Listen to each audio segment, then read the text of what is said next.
আজকে তো ক্লাস করবই, এরপরে আমরা বৃহস্পতিবার বিকেলবেলা ক্লাস করব। বিকেলবেলা মানে এই সময়ে ক্লাস করব, যদি আপনাদের অসুবিধা না থাকে। কারণ আমাদের তো একটা সিলেবাস আছে নির্দিষ্ট, দুটো ক্লাস আমাদের এমনিতেই বন্ধ গেছে।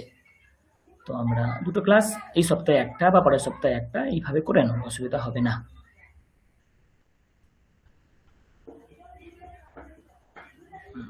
বাকিরাও জয়েন করে যাক, আমরা তখন আরো ভালো করে আলোচনা করতে পারবো। আর তাহলে ধীরে ধীরে আমরা আমাদের পাঠ্যক্রমের দিকে শুরু করব, এগিয়ে যাব। তার আগে আমি একবার করে নিই।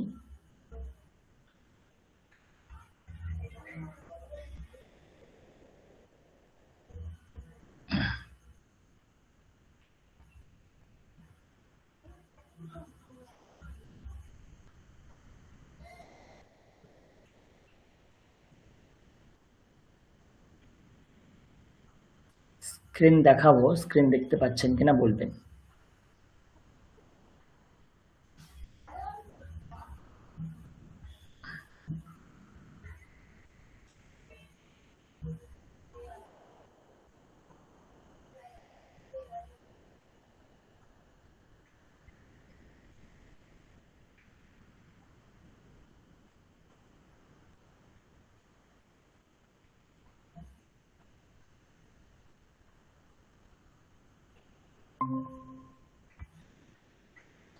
চলো তাহলে আমরা ধীরে ধীরে শুরু করব। আমরা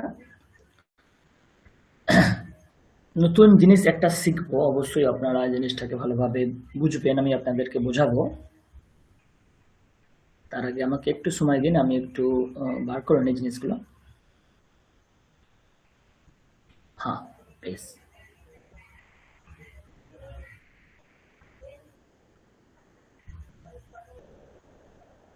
চলো, শুনতে পাচ্ছেন তো? হ্যাঁ, শুনতে পাচ্ছি। হ্যাঁ হ্যাঁ, বেশ বেশ। তাহলে আমরা মঙ্গলাচরণ করি।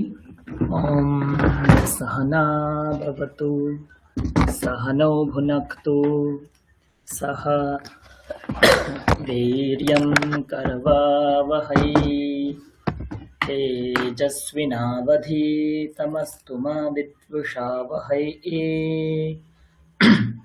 ॐ शान्ति शान्ति शान्तिः। ॐ स्थापकाय च धर्मस्य सर्वधर्मस्वरूपिणे अवतारवरिष्ठाय रामकृष्णाय ते नमः। यथाग्नेर्दाहिका शक्ति रामकृष्णे स्थिता हिया सर्वविद्यास्वरूपां तां शारदां प्रणमाम्यहम्। नमः श्रीयतिराजाय विवेकानन्दसूरये सच्चित्सुखस्वरूपाय स्वामिने तापहारिणे। আরেকবার সকলকে শুভ সন্ধ্যা জানাচ্ছি। আমরা আমাদের শেষ ক্লাসে আমরা যেখানে থেমেছিলাম সেটা একবার অভ্যাস করে নিই, তারপরে সামনের দিকে এগোবো। তো তার আগে আপনারা একবার আমাকে জানিয়ে দিন আমার কথা স্পষ্ট শোনা যাচ্ছে কিনা আর স্ক্রিনটা দেখা যাচ্ছে কিনা। হ্যাঁ স্যার, দেখা যাচ্ছে আর শোনাও যাচ্ছে। ওকে, ধন্যবাদ। চলো, আমরা এইখানে থেমেছিলাম কি বচনে আমরা বিভিন্ন অভ্যাস করেছিলাম। রামাহ, রামৌ, রামাহা পুংলিঙ্গের অভ্যাস করেছিলাম। ঠিক তেমনি লতা, লতে, লতাহা স্ত্রীলিঙ্গের অভ্যাস। ঠিক তেমনি নদী, নদ্যৌ, নদ্যঃ দীর্ঘিকারান্ত স্ত্রীলিঙ্গের অভ্যাস করেছিলাম। এবং শেষমেশ ফলম, ফলে, ফলানি নপুংসকের অভ্যাস করেছিলাম। তো নপুংসকের অভ্যাস যখন করছিলাম, দেখুন এখানেও লেখা দেখতে পাবেন ফলম, ফলে, ফলানি, জলম, জলে, জলানি, বিমানম, বিমানে, বিমানানি, পুস্তকম, পুস্তকে, পুস্তকানি এবং পত্রম, পত্রে, পত্রাণি, পুষ্পম, পুষ্পে, পুষ্পাণি। তো নপুংসক লিঙ্গের ক্ষেত্রে আমরা দেখছি কিছু কিছু জায়গায় দন্তান্ন আসছে, কিছু কিছু জায়গায় মূর্ধান্য আসছে। এবং আমার এটাও স্পষ্ট মনে আছে, আমি বলেছিলাম যে আমরা পরের দিনে নত্ব বিধান শিখব। তারপরে দুটো সোমবার চলে গেছে, আমরা ক্লাস করার খুব একটা সময় পাইনি। তো আজকে আমরা সেই নত্যবিধান শিখব। আপনাদের কি মনে পড়ছে আমরা এখানে থেমেছিলাম? নত্যবিধান শেখানোর জন্য আমি বলেছিলাম তো নত্যবিধান কি জিনিস, কিভাবে হয়, কি কি উপকরণ থাকতে হবে, কি কি জিনিস দেখে করতে হবে, সেই সমস্ত কিছু জিনিসই আমরা এখন শিখব। ওকে, চলো।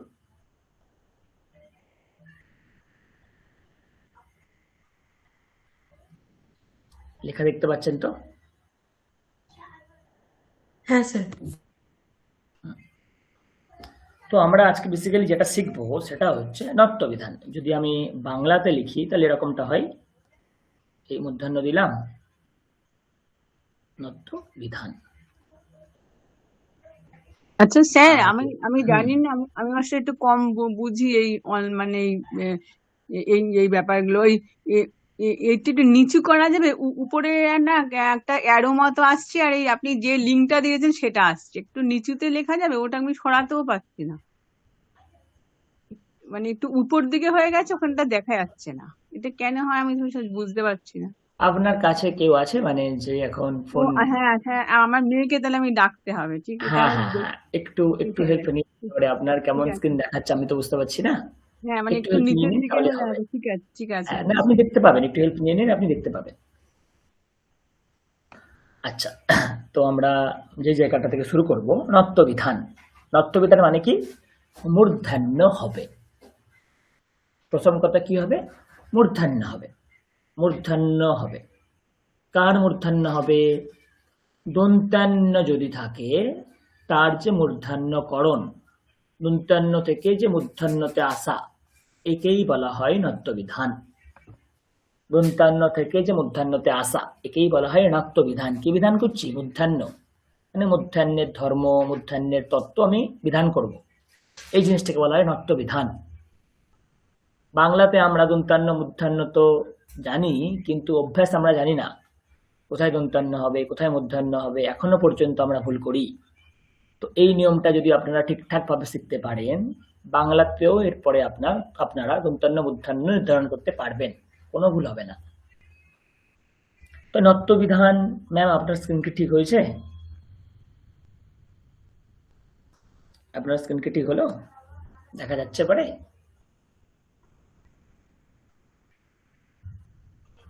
জানি না। চলো তাহলে, মধ্যাহ্ন আছে কি নেই টেস্ট করার জন্য যেই জিনিসটাকে সকলের প্রথমে থাকতে হবে সেটা হচ্ছে দন্তান্ন। দেখতে হবে আমাদের প্রথমে কোনো শব্দের মধ্যে দন্তান্ন লুকিয়ে আছে কিনা। আমি কার মধ্যাহ্ন করব? দন্তান্নের মধ্যাহ্ন করব। তার মানে যদি শব্দের মধ্যে দন্তান্নই না থাকে তাহলে আমি মধ্যাহ্ন করব কিভাবে? তার মানে দন্তান্নের মধ্যাহ্ন আমরা করি, তার মানে শব্দের মধ্যে আগে দন্তান্নকে থাকতে হবে। তো প্রথম নিয়ম আমাদের কি? শব্দের মধ্যে দন্তান্ন কোথায় আছে খুঁজতে হবে। হ্যাঁ স্যার, ওই হ্যাঁ হ্যাঁ, আমি ডিস্টার্ব করলে হ্যাঁ দেখা যাচ্ছে, আসলে টাচ করে করে করতে হবে। তুমি কথা বলার সময় আমার টাচ করতে হবে। তো আপনি কি আরেকবার একটু তাহলে প্রথম থেকে বলবেন? আমি ওই পাশের ঘর থেকে ওকে ডাকছিলাম তো বারবার, ওই জন্য আপনি হ্যাঁ, শুনতে কিছুই আমি পাইনি। বলিনি এখনো পর্যন্ত। যেটা বললাম সেটা হচ্ছে মধ্যাহ্ন আমরা করব কিসের থেকে করব? দন্তান্নর থেকে মধ্যাহ্নের যে নিয়ম তাকেই বলা হয় নত্যবিধান। দন্তান্ন থেকে তার মধ্যাহ্নতে যে পরিবর্তন তাকে বলা হয় নত্যবিধান। তার মানে আমি কার পরিবর্তন করতে চাইছি? দন্তান্ন থেকে মধ্যাহ্ন হবে, তার মানে শব্দের মধ্যে আগে দন্তান্নকে থাকতে হবে। যদি দন্তান্ন থাকে তাকেই না আমরা মূর্ধান্য করব। তো শব্দের মধ্যে আগে দন্তান্ন আছে কি না সেটা খুঁজে বার করতে হবে। প্রথম কথা, শব্দের মধ্যে দন্তান্ন আছে কি না সেটা খুঁজে বার করতে হবে, এটা আমাদের প্রথম উপায়, প্রথম জিনিস। নাম্বার 2 কি নিয়ম? দন্তান্নের আগে কোথাও না কোথাও শব্দের মধ্যে রি, র, স আছে কিনা আমাদেরকে খুঁজতে হবে। কি বললাম? প্রথমে তো নকার আছে কিনা খুঁজবো, তারপরে নকারের ঠিক আগে শব্দের মধ্যে কোথাও না কোথাও হয় রি, নয় র, নয় মূর্ধন্য স, আছে কিনা আমাদেরকে খুঁজে বার করতে হবে। যদি দন্তান্নর আগে এই বর্ণগুলি না থাকে তাহলে দন্তান্ন দন্তান্নই রয়ে যাবে। ভগবান বিষ্ণু এসে চেষ্টা করলেও দন্তান্ন মূর্ধন্য হবে না। তার মানে দন্তান্নের মূর্ধন্য হতে গেলে দন্তান্নর আগে কোথাও না কোথাও রি, র, স তিনটার মধ্যে যে কোনো একটা থাকলেই হবে। এবারে প্রশ্ন আসবে, স্যার দন্তান্নর ঠিক পাশেই থাকতে হবে নাকি একটু দূরে থাকলেও হবে? সেই প্রসঙ্গে আমি পরে আসছি। তো প্রথম বিন্দু কি বললাম, শব্দের মধ্যে দন্তান্ন কোথায় আছে খুঁজতে হবে। দ্বিতীয় বিন্দু কি বললাম, দন্তান্নর আগে কোথাও না কোথাও রি, র, স এই তিনটের মধ্যে কোনো একটা বর্ণে আছে কিনা আমাদেরকে খুঁজে বার করতে হবে। পরিষ্কার? নাম্বার 3 নম্বর নিয়ম আমাদের কি লিখলাম? প্রথমে দন্তান্ন থাকতে হবে, তারপরে দন্তান্নর আগে কোথাও না কোথাও রি, র, স থাকতে হবে। এর পরের নিয়ম দেখতে হবে যে দন্তান্নর পরে যেন স্বরবর্ণ থাকে। কি? দন্তান্নর পর যেন স্বরবর্ণ থাকে। কি খুঁজবো আমরা? দন্তান্নের পরে যেন কোনো না কোনো স্বরবর্ণ থাকে, তবেই কিন্তু হবে। নাম্বার 1 দন্তান্ন আছে কিনা খুঁজতে হবে। নাম্বার 2 দন্তান্নর আগে কোথাও রি, র, স আছে কিনা খুঁজতে হবে। নাম্বার 3 দন্তান্নর পরে স্বরবর্ণকে অবশ্যই থাকতে হবে। এই রকম কন্ডিশন হলে আমরা দন্তান্নের মূর্ধন্য করতে পারি। আর কি? নাম্বার 4 শেষ নিয়ম। কি নিয়ম? এই যে এই গ্যাপটা দেখছেন আপনারা, আমি যে গ্যাপটা লিখেছি, এই গ্যাপটা যদি হ, য়, ব স্বরবর্ণ, কু মানে ক বর্গ, পু মানে প বর্গ, এই সমস্ত থাকে, তাহলে কিন্তু আমাদের অসুবিধা হবে না। আমি আরেকবার বোঝাচ্ছি। দন্তান্ন থাকতে হবে, দন্তান্নর আগে কোথাও না কোথাও রি, র, স থাকতে হবে, দন্তান্নর পরে স্বরবর্ণ থাকতে হবে, এবং এই গ্যাপে যদি এই বর্ণগুলোই থাকে, কি বর্ণ? য়, র, ব স্বরবর্ণ, কু মানে ক বর্গ, ক, খ, গ, ঘ, ঙ, পু মানে প বর্গ, প, ফ, ব, ভ, ম, এই সমস্ত বর্ণের দ্বারা যদি গ্যাপ থাকে তখনই কিন্তু মূর্ধন্য হবে। আমি একটা আপনাদের উদাহরণ দিই, আপনারা আরো ভালো করে বুঝতে পারবেন। দেখুন, আমরানি, তো আমরা জানি না মূর্ধন্য হবে কি হবে না, আমরা দন্তান্ন দিয়ে শুরু করব। আমরানি, বুঝতে পেরেছেন? কি লেখা আছে দেখুন, আমরানি, আমরাম, দেখুন লাস্ট পেজ দেখুন, এখানে দেওয়া নেই আমরাম, আমরে, আমরানি, আমরাম, আমরে, আমরানি। আমি কাজের ক্ষেত্রে ধরে নিলাম এখানে দন্তান্ন আছে। আপনি একবার শব্দটাকে ভাঙুন, কি ভাবো দেখুন তো। আ, তারপরে ম, তারপরে র, তারপরে আ, তারপরে ন, তারপরে ই। আমি শব্দটাকে একবার ভাঙলাম, বুঝতে পেরেছেন? এবারে মেলাই। 1 নাম্বার পয়েন্ট কি? শব্দের মধ্যে দন্তান্ন থাকতে হবে। আমাদের এই শব্দের মধ্যে দন্তান্ন আছে কিনা দেখুন, দন্তান্ন এখানে বসে আছে। বেশ, দন্তান্নর আগে কোথাও না কোথাও রি, র, স তিনটার মধ্যে কিছু না কিছু থাকতে হবে। দেখুন তো এখানে দন্তান্নর আগে রি, র, স তিনটার মধ্যে কিছু আছে? কিছু কি আছে তিনটার মধ্যে? রি, র, স তিনটার মধ্যে? Very good. তার মানে 2 নম্বর নিয়মও আমাদের সঙ্গে মিলছে। 3 নম্বর নিয়ম, রি, র, স তারপরে ন, তারপরে স্বরবর্ণ থাকতে হবে। দন্তান্নর পরে স্বরবর্ণ থাকতে হবে। দেখুন দন্তান্নর পরে স্বরবর্ণ আছে কিনা? আছে স্যার, ই আছে। আচ্ছা, গুড, খুব সুন্দর, ই আছে। এবারে দেখুন র আর দন্তান্নর মাঝে একটা আকার বসে আছে। এই গ্যাপে দেখুন, গ্যাপের বর্ণগুলো যদি হ, য়, ব স্বরবর্ণ, কু, পু, এইগুলো হয় তাহলে কিন্তু দন্তান্নের মূর্ধন্য হয়ে যাবে। এখানে গ্যাপের বর্ণ কি আছে দেখুন, আ, স্বরবর্ণের মধ্যে পড়ছে তো, হ্যাঁ কি না? তার মানে 1 2 3 4 চারটি নিয়মই কিন্তু এখানে মানা হলো। তাই জন্য এই যে দন্তান্ন ছিল এ কি হয়ে যাবে, এ মূর্ধন্য হয়ে যাবে। মূর্ধন্য হয়ে গেলে কি রূপটা আমরা পাবো, আমরাণী, আমরাণী রূপ পেলাম। বাংলার ক্ষেত্রেও একই নিয়ম সমানভাবে প্রযোজ্য। তার মানে আমরা কি করলাম, আমরা টেস্ট করলাম, দন্তস্ব এই দন্তান্ন নিয়ে এগোলাম, টেস্ট করলাম, মূর্ধন্য কিভাবে পাবো দেখলাম। পরিষ্কার? আমি আপনাদের আরেকটা উদাহরণ দেখাবো, দেখুন। রাম শব্দের তৃতীয়ার এক বচন আমরা এখনো পড়িনি, কিন্তু আমরা অচিরেই পড়বো।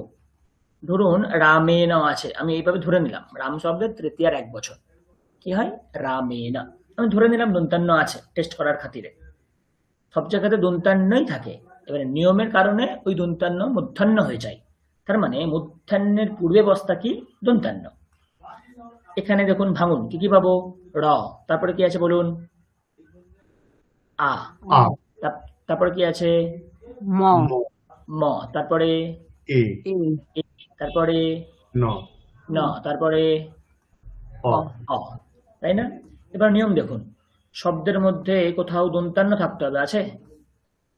দন্তান্ন আমাদের এখানে আছে।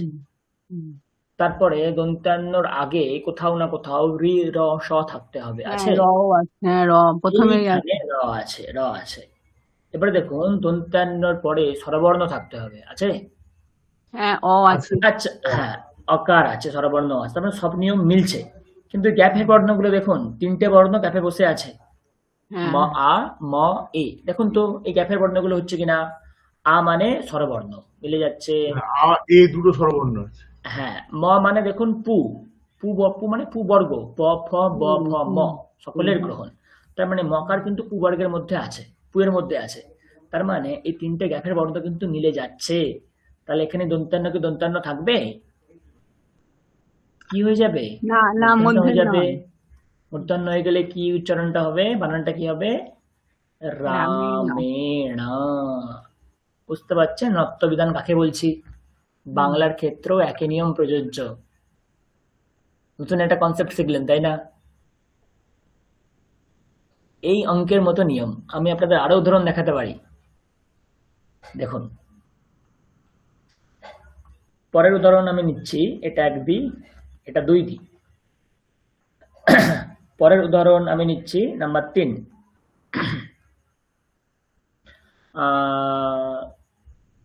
পুষ্পম শব্দ নিয়ে নি, পুষ্পম, পুষ্পম, পুষ্পে, পুষ্পানি, এখানে আছে দেখুন, পুষ্পম, পুষ্পে, পুষ্পানি। আমি কাজের সূত্রে ধরে নিলাম দন্তান্ন আছে, মূর্ধন্য সই পয় আকার দন্তান্ন হস্তি, কাজের ক্ষেত্রে ধরে নিলাম দন্তান্ন আছে। বর্ণ বিশ্লেষণ করুন, কি কি পাবো, প, তারপরে উ, উ, তারপরে তারপরে মূর্ধন্য স, মূর্ধন্য স, তারপরে প, প, তারপরে তারপরে আ, আ, তারপরে তারপরে ই, ন, ন, ন, ন, তারপরে তারপরে ই। ই। নিয়ম মেলানোর চেষ্টা করব। নিয়ম দেখুন, দন্তান্ন থাকতে হবে, দন্তান্ন আছে। হুম, দন্তান্নর আগে কোথাও না কোথাও রি, র, স থাকতে হবে, হ্যাঁ আছে? সও আছে, হ্যাঁ স এখানে আছে, খুব ভালো। দন্তান্নর পরে স্বরবর্ণ থাকতে হবে, আছে? হ্যাঁ ইকার রূপ স্বরবর্ণ পাশে বসে আছে। এবারে এই গ্যাপের বর্ণগুলো দেখুন কি আছে, প আর আ। প, প মানে পুবর্গের প, মধ্যে প পড়ছে, বর্গ, প, হ্যাঁ আ মানে স্বরবর্ণের মধ্যে পড়ছে। তার মানে এখানেও কিন্তু 4টে নিয়ম মিলছে। তাহলে এখানেও দন্তান্ন কি হবে, মূর্ধন্যতে পরিবর্তন হবে। আর মূর্ধন্যতে সব পরিবর্তন হয়ে গেলে কি রূপ পাবো, পুষ্পাণি। না সব ক্ষেত্রে হবে না, আমি দেখাবো। ও অনেক সব জায়গা আছে সেখানে হবে না, না আমি ওই সব যেখানে ক্ষেত্রে কি চারটে চারটে একদম একেই মানে চারটেকেই চারটেকেই ফুলফিল হতে হবে। যদি fulfill চারটের হবে। মধ্যে একটাও কম থাকে তাহলে সেখানে কাজ হবে না। আচ্ছা 4টে নিয়মই যদি থাকে তবেই কিন্তু কাজ হবে। এখানে 4টে অপশন মাল্টিপল চয়েস না, 4টেই হচ্ছে কম্পালসারি, 4টেকেই থাকতে হবে। 4টার মধ্যে যে কোনো একটা দুটো থাকলেই কাজ হয়ে যাবে এমনটা না, 4টেকেই থাকতে হবে। যদি 4টার মধ্যে একটা না থাকে তাহলে সেখানে কাজ হবে না। এবারে তার উদাহরণ দিচ্ছে দেখুন, আরেকটু উদাহরণ নিচ্ছি আমরা। রাম শব্দে দ্বিতীয়ার বহু বচন, রূপ হয় রামান। কি রূপ হয়, রামান রূপ হয়। তো আমি এই বর্ণটাকে যদি শব্দটাকে যদি ভাঙি, বলুন কি কি পাবো, র, তারপরে আ, আ, তারপরে ম, ম তারপরে আ আ, তারপরে ন। দন্ত্য ন। এবারে ভাঙুন কি কি আছে। প্রথমে দন্তান্ন থাকতে হবে, দন্তান্ন আছে। হ্যাঁ, তারপরে রও আছে। দন্তান্নর আগে কোথাও না কোথাও রি র স থাকতে হবে, আছে। হ্যাঁ, র আছে। রকার আছে। তৃতীয় অপশন দেখুন, দন্তান্নের পরে স্বরবর্ণ থাকতে হবে, না, আছে। সেটা তো নেই। এটা নেই নেই দন্ত্য স্যার, ন মানে স্বরবর্ণ স্বরবর্ণ। নেই। তুমি স্বরবর্ণ 4 নেই। নম্বর নিয়ম দেখুন, গ্যাপের বর্ণগুলোও কিন্তু মিলে যাচ্ছে, আ ম আ, হুম হুম কিন্তু ওই 3 নম্বর জিনিসটা এখানে নেই। হুম তাই হুম জন্য এখানে দন্তান্নের মূর্ধন্য হবে না। তাই হুম জন্যে রামান রূপটাই রয়ে যাবে।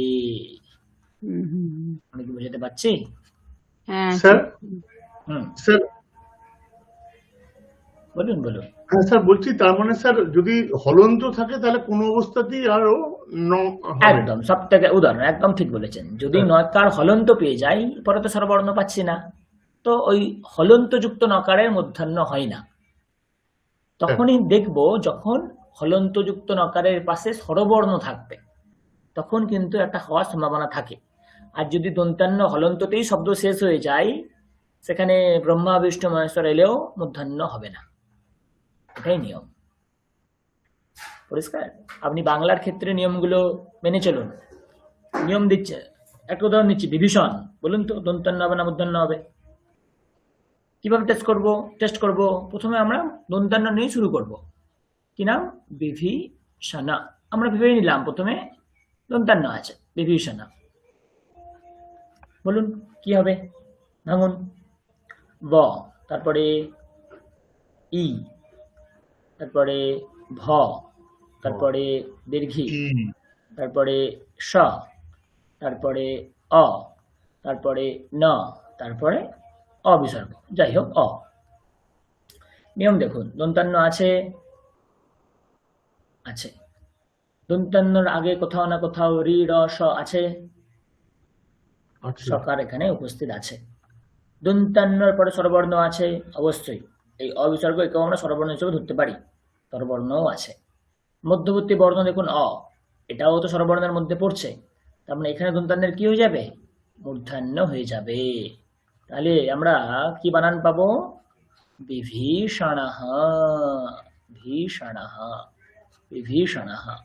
বাংলার ক্ষেত্রেও কিন্তু আপনারা এই নিয়ম প্রয়োগ করতে পারবেন। বোঝাতে পারছি আমি? তাহলে বলুন, ফলানি। এই ফলানি এখানে মূর্ধন্য কেন হলো না? কারণ দন্তান্নের আগে রি র স কিছু নেই, তাই না? জলানি, দন্তান্নর আগে রি র স কিছু নেই। বিমানানি, দন্তান্নর আগে রি র স কিছু নেই। পুস্তকানি, দন্তান্নর আগে রি র স কিছু নেই। কিন্তু পত্রাণি, পত্রম পত্রে পত্রাণি। উদাহরণ আরেকটা লিখে চলুন, 6 নম্বর। পত্রম শব্দের বহুবচন, পত্রাণি। আমি কাজের ক্ষেত্রে ধরে নিলাম এখানে দন্তান্ন আছে। ভাঙুন কি কি পাবো? প, অ, ত, র, আ, ন, ই, তাই না? দেখুন 1 নম্বর সূত্র মিলছে কিনা, 1 নম্বর নিয়ম উপস্থিত আছে। নকারকে থাকতে হবে, আছে। হ্যাঁ, আছি। নকারের আগে রি র স থাকতে হবে, আছে। হ্যাঁ, র আছে। আছে। নকারের পরে স্বরবর্ণ থাকতে হবে, আছে। হ্যাঁ, ই আছে। মধ্যবর্তী বর্ণ দেখুন অ, অকার তো হ্যাঁ এই নিয়মটার মধ্যে পড়ছে, স্বরবর্ণ পড়ে যাচ্ছে। হ্যাঁ হ্যাঁ, তার মানে অ দন্তান্নের আছে, কি হয়ে আও যাবে? আছে একটা। হ্যাঁ। হ্যাঁ, মূর্ধন্য হয়ে যাবে। তাহলে কি হয়ে হুম, যাবে? অস্ত্রাণি। পাত্রাণী। বুঝতে পারছেন কোথায় মূর্ধন্য হবে আর কোথাও হুম, দন্তান্নই রয়ে যাবে? আশা করি বোঝাতে পারলাম আমি আপনাদেরকে। হ্যাঁ হ্যাঁ। পরিষ্কার? বাকিরা বুঝতে পারছেন? বাকিরা যারা আছেন, আমি নাম উচ্চারণ করছি না, বাকিরা কি সকলেই বুঝতে পারছেন? অসুবিধা নেই। হ্যাঁ, ভালো। হ্যাঁ স্যার, বুঝে। আচ্ছা, আমরা 3 জনেই আছি, দেবাশিস বাবু, শকুন্তলা ম্যাডাম, সৃজা ম্যাডাম। বেশ, চলো, বোঝা গেল। আমি একটা আপনাদের টাস্ক দিয়ে দেবো, স্যার, দেখুন। একটা জিনিস একটু বলে দেবেন, আগের পাতাটা একটু দেখান। বলুন। ওই ওই যে 4 নম্বরে যেটা বলেছেন না, যেটা হ তারপরে তারপরে হ্যাঁ হচ্ছে ব, এই শব্দগুলো না, এই ব ব মানে এই ব, আর তারপরে কু কু কু মানে কু বলতে কু, ক বর্গ, পু কু বলতে মানে ক ক বর্গ। বর্গ, হ্যাঁ ও সংস্কৃতে আর এরকম নিয়ম আছে, এই কু মানে ক বর্গকে বোঝানো হয়, পু ও মানে ক বর্গকে বোঝানো হয়। এইভাবে যেমন আছে না কু চু টু তু পু, সংস্কৃতে একটা আচ্ছা, নিয়ম আছে, কু ও চু টু তু পু, ও মানে ক আচ্ছা। বর্গ খ বর্গ ট বর্গ ত বর্গ প বর্গ, কু ও চু টু আচ্ছা। তু পু। হুম। আর অমটা হচ্ছে অম বলতে অম মানে যদি কখনো অম এরকম সময় আসে, ও ও আমরা শব্দ। যখন উদাহরণ দেখবো, যদি কখনো অম এরকম হ্যাঁ, জিনিস চলে আচ্ছা আসে তখন আচ্ছা। সেখানেও হবে কাজ। হুম, আচ্ছা ঠিক আছে। ওকে, আমি আপনাদের একটা ডকুমেন্ট দেখাচ্ছি, সেখানে এটা আপনাদের হোম টাস্ক থাকবে, আমি দিয়ে দেবো ক্লাসের পরে, আপনারা প্র্যাকটিস করে আমাকে জানাবেন। আমি এখানে দেখাচ্ছি, দেখুন দেখতে পাচ্ছেন কিনা বুঝতে পারছি না, দেখতে পাচ্ছেন? হ্যাঁ পাচ্ছি। হ্যাঁ, হ্যাঁ দেখা স্যার। যাচ্ছে। হ্যাঁ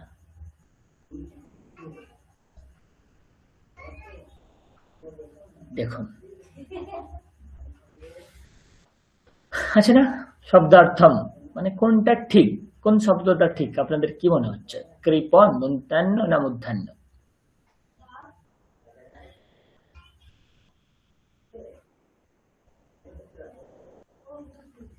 মূর্ধন্য। কেন, বাকিরা কি বুঝতে পারছেন, ধরতে পারছেন? আচ্ছা, মূর্ধন্য। রি আছে ওটার আগে। একটু দাঁড়ান, একটু দাঁড়ান। তো বানান দেখুন কি আছে, রি আছে ওটার আগে, তো মূর্ধন্য হবে। হুম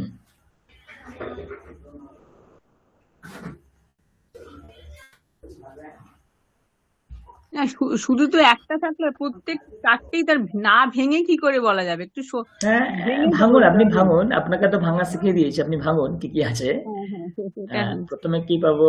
ক। আচ্ছা প্রথমে বাবু, ক। এটা কি হয়ে গেল? দাঁড়ান দাঁড়ান দাঁড়ান, এটা কি হয়ে গেল? দাঁড়ান দাঁড়ান,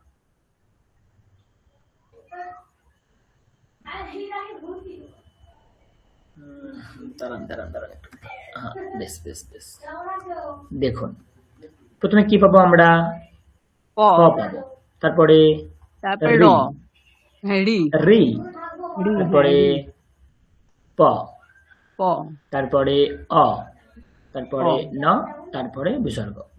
হুম নিয়ম হচ্ছে এক শব্দটাকে ভাঙুন, তারপরে বিচার করুন। দন্তান্ন হুম, আছে, সেটাই বলছি। রি আছে, হুম, হ্যাঁ স্বরবর্ণ আছে, হুম মাঝখানে হুম, প আর অ দুটোই আমাদের মিলছে, তার হ্যাঁ মানে হ্যাঁ এখানে মূর্ধন্য হয়ে যাবে। হ্যাঁ, মূর্ধন্য হবে, হ্যাঁ।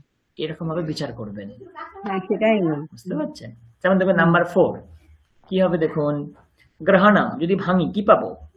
গ, তারপরে র, তারপরে তারপরে হুম অ, হুম হ, হুম অ, হুম ন, হুম অ, হুম ম, এত কিছু পাচ্ছি, হুম তাই হুম না? তাহলে দেখুন দন্তান্ন আছে, হুম দন্তান্নর আগে র আছে, হুম হুম দন্তান্নর পরে স্বরবর্ণ আছে, এবং এই যে হুম গ্যাপ, এই গ্যাপিং বর্ণগুলো কিন্তু মিলছে, দেখুন অ হুম হ, হুম বলেছিলাম না হ য় হুম প, হুম থাকলে হয়ে হুম যাবে, হুম তাহলে এখানে হুম দন্তান্ন মূর্ধন্য হয়ে যাবে, তাহলে গ্রহণম, হুম হুম এই বানানটাই ঠিক। 3 নম্বরটা দেখুন কি হবে, চেষ্টা করুন 3 নম্বরটা। 3 নম্বরটা কি হবে দেখুন, ব, কি পাচ্ছি আমরা? ব, তারপরে কি আছে? রি, ভালো রি, করে বুঝবেন, তারপরে কি আছে? ন, ন, তারপরে কি আছে? ত, তারপরে কি আছে? অ, সরি, তারপরে আছে অ, তারপরে আছে ম, ম, দন্তান্ন আছে, রি আছে, কিন্তু দন্তান্নর পরে কি স্বরবর্ণ আছে? উম, অ, অ, ব্যঞ্জন বর্ণ চলে আসছে ত, তাই না? তার মানে নিয়ম তো মিলছে না, তার মানে এখানে মূর্ধন্য হওয়ার কোনো প্রবণতাই নেই, তাহলে কি হয়ে যাবে? দন্তান্ন যুক্ত বানানটাই ঠিক, বৃন্তম। বুঝতে পারছি আমি?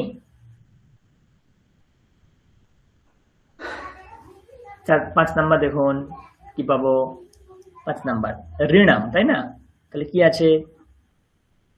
রি আছে, তারপরে ন, তারপরে অ, তারপরে ম, ন আছে, নয়ের আগে রি আছে, পরে অ আছে, গ্যাপের বর্ণ যেহেতু নেই, কোনো দেখারও দরকার নেই আমাদের, গ্যাপের বর্ণ যে থাকতেই হবে এমন কিছু নেই, যদি থাকে তাহলে ওই বর্ণগুলোকেই হতে হবে, আর যদি না থাকে তাহলে কোনো ব্যাপারই নেই, তাহলে এখানে ঋণাম মূর্ধন্য হয়ে যাবে। পরিষ্কার? বুঝতে পারছেন? স্যার হ্যাঁ স্যার। হুম, বেশ নতুন নতুন জিনিস না? বাংলাতেও এই নিয়ম মেলাবেন, বাংলাতেও আপনারা এরপর থেকে মূর্ধন্য কোথায় হবে সেটা আপনারা বুঝতে শিখে যাবেন। বাংলা থেকেই, এই সংস্কৃত থেকেই বাংলাতে এসছে ব্যাকরণে। তাই না? কত বানান আছে দেখুন, কত বানান আছে। আমরা হয়তো এই বানানগুলো কদাচিৎ বাংলায় ভুল লিখি। বর্ণনা, কৃষ্ণ, কৃষ্ণ বানানে আপনাদের মনে হয় না কেন মূর্ধন্য হবে? কেন দেখুন, ক, তারপরে কি আছে রি, তারপরে স, তারপরে ন, তারপরে অই হসর্গ, অই বিসর্গ, দন্তন্য আছে। এবারে দেখুন রিও চলে এসছে, মূর্ধন্য সকারে চলে এসছে। আমরা যে কোনো একটাকে দেখবো, কাকে? নকারের ঠিক আগে যে থাকবে কে আছে? স। ব্যাস, এখানে নিলেই কাজ শেষ আমাদের। রির কাছে আমাদের যাওয়ার দরকার নেই, নকারের ঠিক আগে যে আছে সে। পাশে অ আছে, কোনো গ্যাপিং বর্ণ নেই, দরকার নেই আমাদের। তাহলে দন্তান্নের মূর্ধন্য হয়ে গিয়ে কৃষ্ণ রূপ হয়ে যায়। তো আপনাদেরকে একটা বানান দিচ্ছি, করুন। অপরাহ্ন, এই বানানে কি হবে? অপ, আমি হয় দন্তান্নই প্রথমে লিখলাম, আপনারা টেস্ট করুন এই অপরাহ্ন বানান দন্তান্ন হবে না মূর্ধন্য হবে, আপনারা চেষ্টা করুন কি হবে।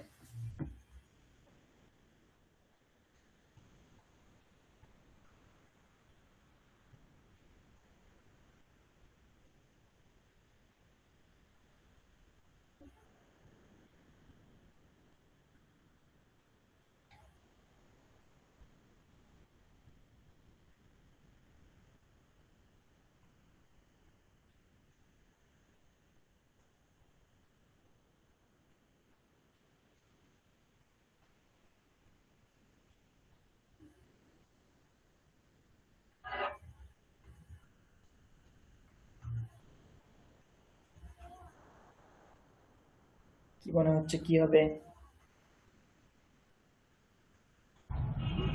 মূর্ধন্যই হবে।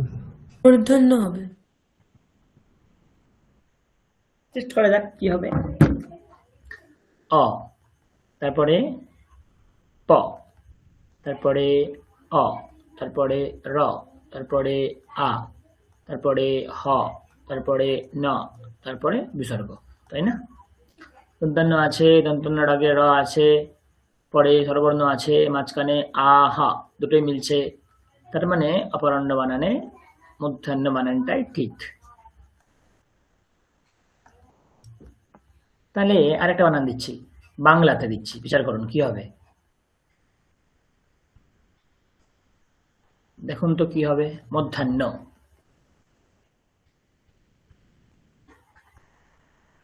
মধ্যাহ্ন। এবারে এটা বলুন যে কি হবে, দন্তান্ন থাকবে নাকি মধ্যাহ্নকার হয়ে যাবে?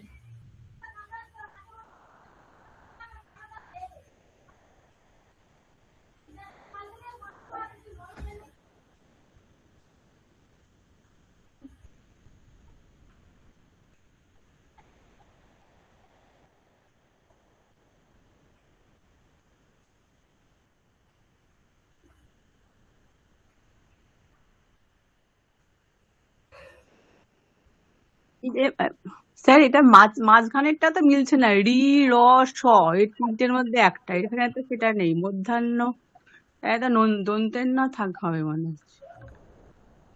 বাকিদেরও কি একই মত? স্যার এটা নয় হবে স্যার। সৃজা ম্যাডাম আপনি কি ভাবছেন? মূর্ধন্য হওয়ার কথা, কারণ মূর্ধন্য তো বানানটা তো তাই হয়। বানান কি হয় ছেড়ে দিন, আমাদের নিয়ম মেলান হয় কিনা দেখুন।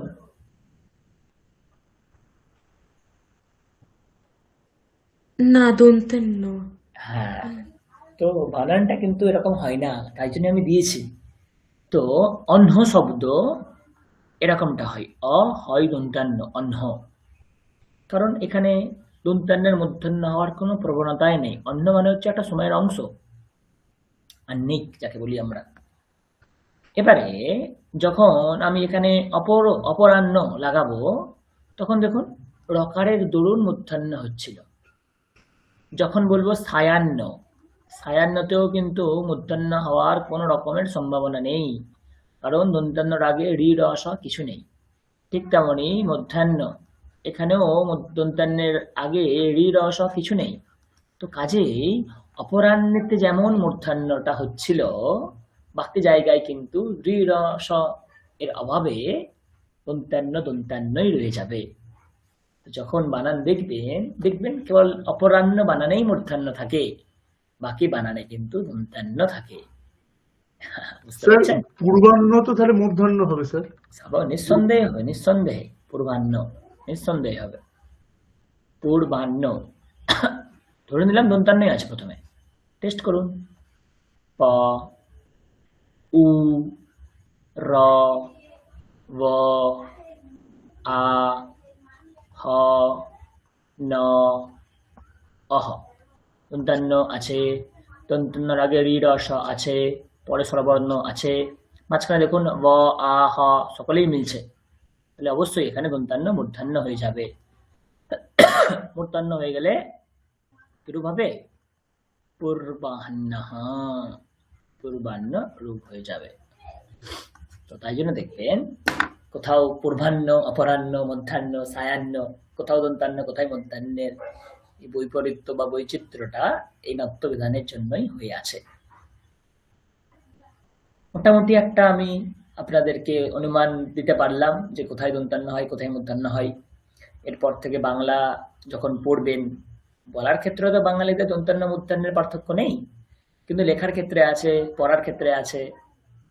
তো দেখবেন বাংলা বইয়ে আজকালকার অসংখ্য ভুল, মধ্যাহ্নের বালাই নেই, কোনো মধ্যাহ্ন উঠে গেছে।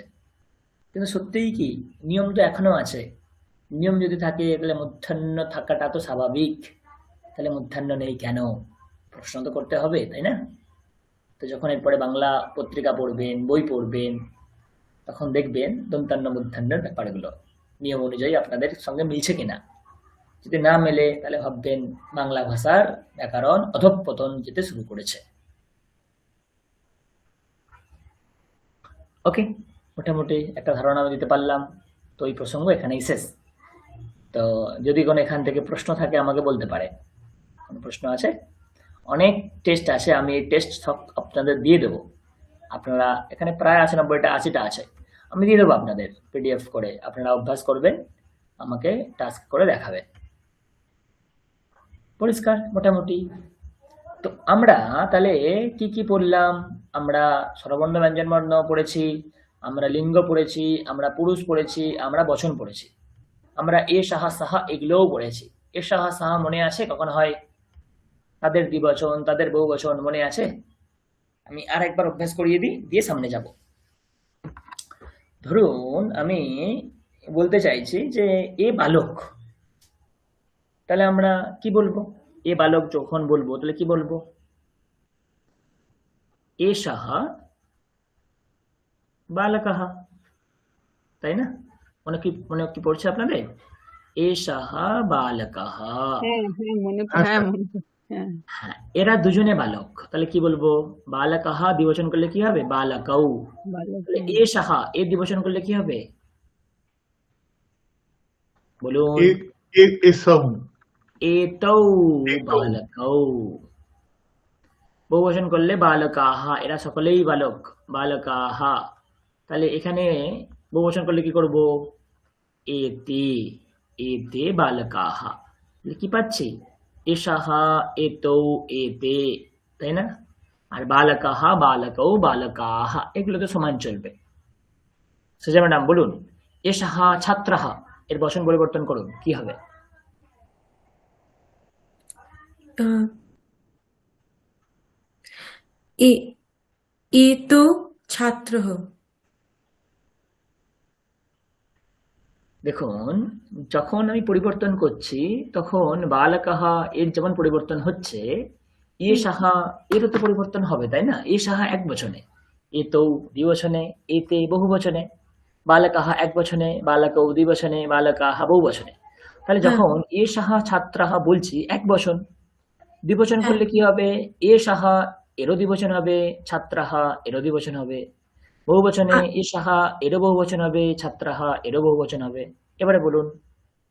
স্যার আমি আমি না আগের ক্লাসে ছিলাম না, তাই আমি ও জানি না এটা, ওর জন্য আমি বলতে পারছি না এটা।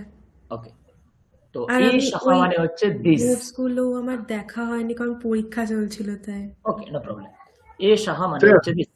স্যার বলুন, বাকিরা বলুন। হ্যাঁ, স্যার দেবাশিস বাবু স্যার বলুন। এসহ বালক এসা বালিকা এইগুলো পড়ানো ছিল স্যার, কিন্তু এর দ্বিবচন বা বহুবচনটা মনে হয় স্যার পড়ানো হয় ও, পড়ানো হয়নি? না স্যার হ্যাঁ, স্যার। তাই আমারও দ্বিবচন মনে বহুবচন হচ্ছিল, তো কারণ হয়নি। এর সহ সহ, ঠিক তারপরে আছে, ঠিক এটা আছে, ঠিক সা, আছে। আর হ্যাঁ, এটা বেশ তৎ। বেশ বেশ, বুঝে গেছি, ঠিক আছে, নো প্রবলেম। আজকে তাহলে আমরা এখন দেখুন দ্বিবচন পড়বো। আমরা নর্মাল বিভিন্ন শব্দের দ্বিবচন পড়েছিলাম, বালকাহা, বালকো, বালকাহা, এগুলো মনে পড়ছে তো? হ্যাঁ, তাহলেই এইটা হবে। বলেছিলাম। হ্যাঁ হ্যাঁ, হ্যাঁ, চলুন চলুন, তাহলে এখান থেকে আমরা শুরু করি। ধরুন, এ সাহা বালকাহা মানে দিস, দিস ইজ এ বয়। দ্বিবচনে কি হয়ে যায়? এ তৌ। ধরুন আমার সামনে দুজন ছেলে আছে, এ তৌ বালকৌ। অনেক ছেলে আছে ধরুন, তাহলে এতে বালকাহা। তার মানে এ সাহা এক বচন, এতৌ দ্বিবচন, এতে বহুবচন। এ সাহা এতৌ এতে, এ সাহা এতৌ এতে। ঠিক তেমনি যদি বলি সাহা বালকাহা মানে সে, দ্যাট, দ্যাট ইজ এ বয়, সাহা বালকাহা। ধরুন দুজন বালক আমার থেকে অনেকটা দূরে আছে, তারা বালক, তারা দুজন বালক, তখন কি বলবো? তৌ, সাহা তৌ। আর ধরুন ওখানে অনেক ছেলে আছে, তাহলে কি বলবো? তারা বালক, তো তে বালকাহা, এইটা মুখস্থ করতে হবে। এসাহা এতৌ এতে একটা মুখস্থ রাখলেই হবে। কেমন দেখুন, এসাহা এতৌ এতে, এটা কাছের জন্য প্রযোজ্য। এ তুলে দিন, সাহা তৌতে, এটা দূরের জন্য প্রযোজ্য। তার মানে এসাহা বালকাহ, এতৌ বালকৌ, এতে বালকাহ কাছের ক্ষেত্রে। দূরের ক্ষেত্রে হলে সাহা বালকাহ, তৌ বালকৌ, তে বালকাহ। মোদ্দা কথা, এসাহা এতৌ এতে, সাহা তৌতে, এসাহা এতৌ এতে, সাহা তৌতে। পুংলিঙ্গম। বোঝা গেল? এবারে আমি আপনাদের একটা শব্দ দিচ্ছি, ছাত্রাহা। আপনারা কাছের এক বচন, দ্বিবচন, বহুবচন প্রয়োগ করে বলুন কি হবে? ছাত্রাহা কি হবে? ছাত্রাহা কোন লিঙ্গ আছে প্রথমে ভাবুন, কোন লিঙ্গ? পুংলিঙ্গ। তাহলে এ সাহায়ের মতো চলবে, চালান।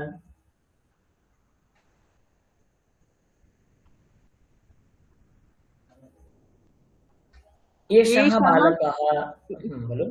এষः ছাত্রः, হুম, এষৌ বালকৌ, তাই কি? ছাত্রৌ ছাত্রৌ, এ সৌ কি হয়? ও তো এ এষৌ, তো ছাত্র। এ তৌ ছাত্রৌ। পরে এতে, আর এতে এতে ছাত্রে। ছাত্রাহা। ছাত্রাহা, এতে ছাত্রাহা। গুলিয়ে ফেললে হবে না, ধীরে ধীরে ধীরে ধীরে প্রতিটা পার্থক্য বুঝে বুঝে বলতে হবে। আচ্ছা ধরুন দূরের ক্ষেত্রে সাহা, তাহলে কি হবে? সাহা ছাত্রাহা, দ্বিবচন কি হবে? তৌ ছাত্র, তৌ ছাত্রৌ, বহুবচন তে ছাত্রাহ।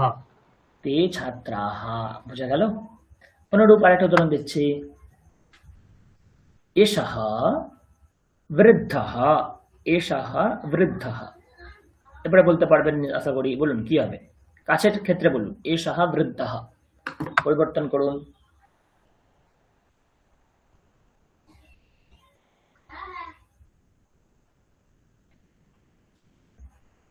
এষাহ বৃদ্ধঃ, দ্বিবচন কি হবে? এতে এ এ বৃদ্ধ। তৌ বৃদ্ধ। এতৌ বৃদ্ধৌ। তারপরে এতে বৃদ্ধাঃ। এতে বৃদ্ধাঃ। তারপরে দূরের ক্ষেত্রে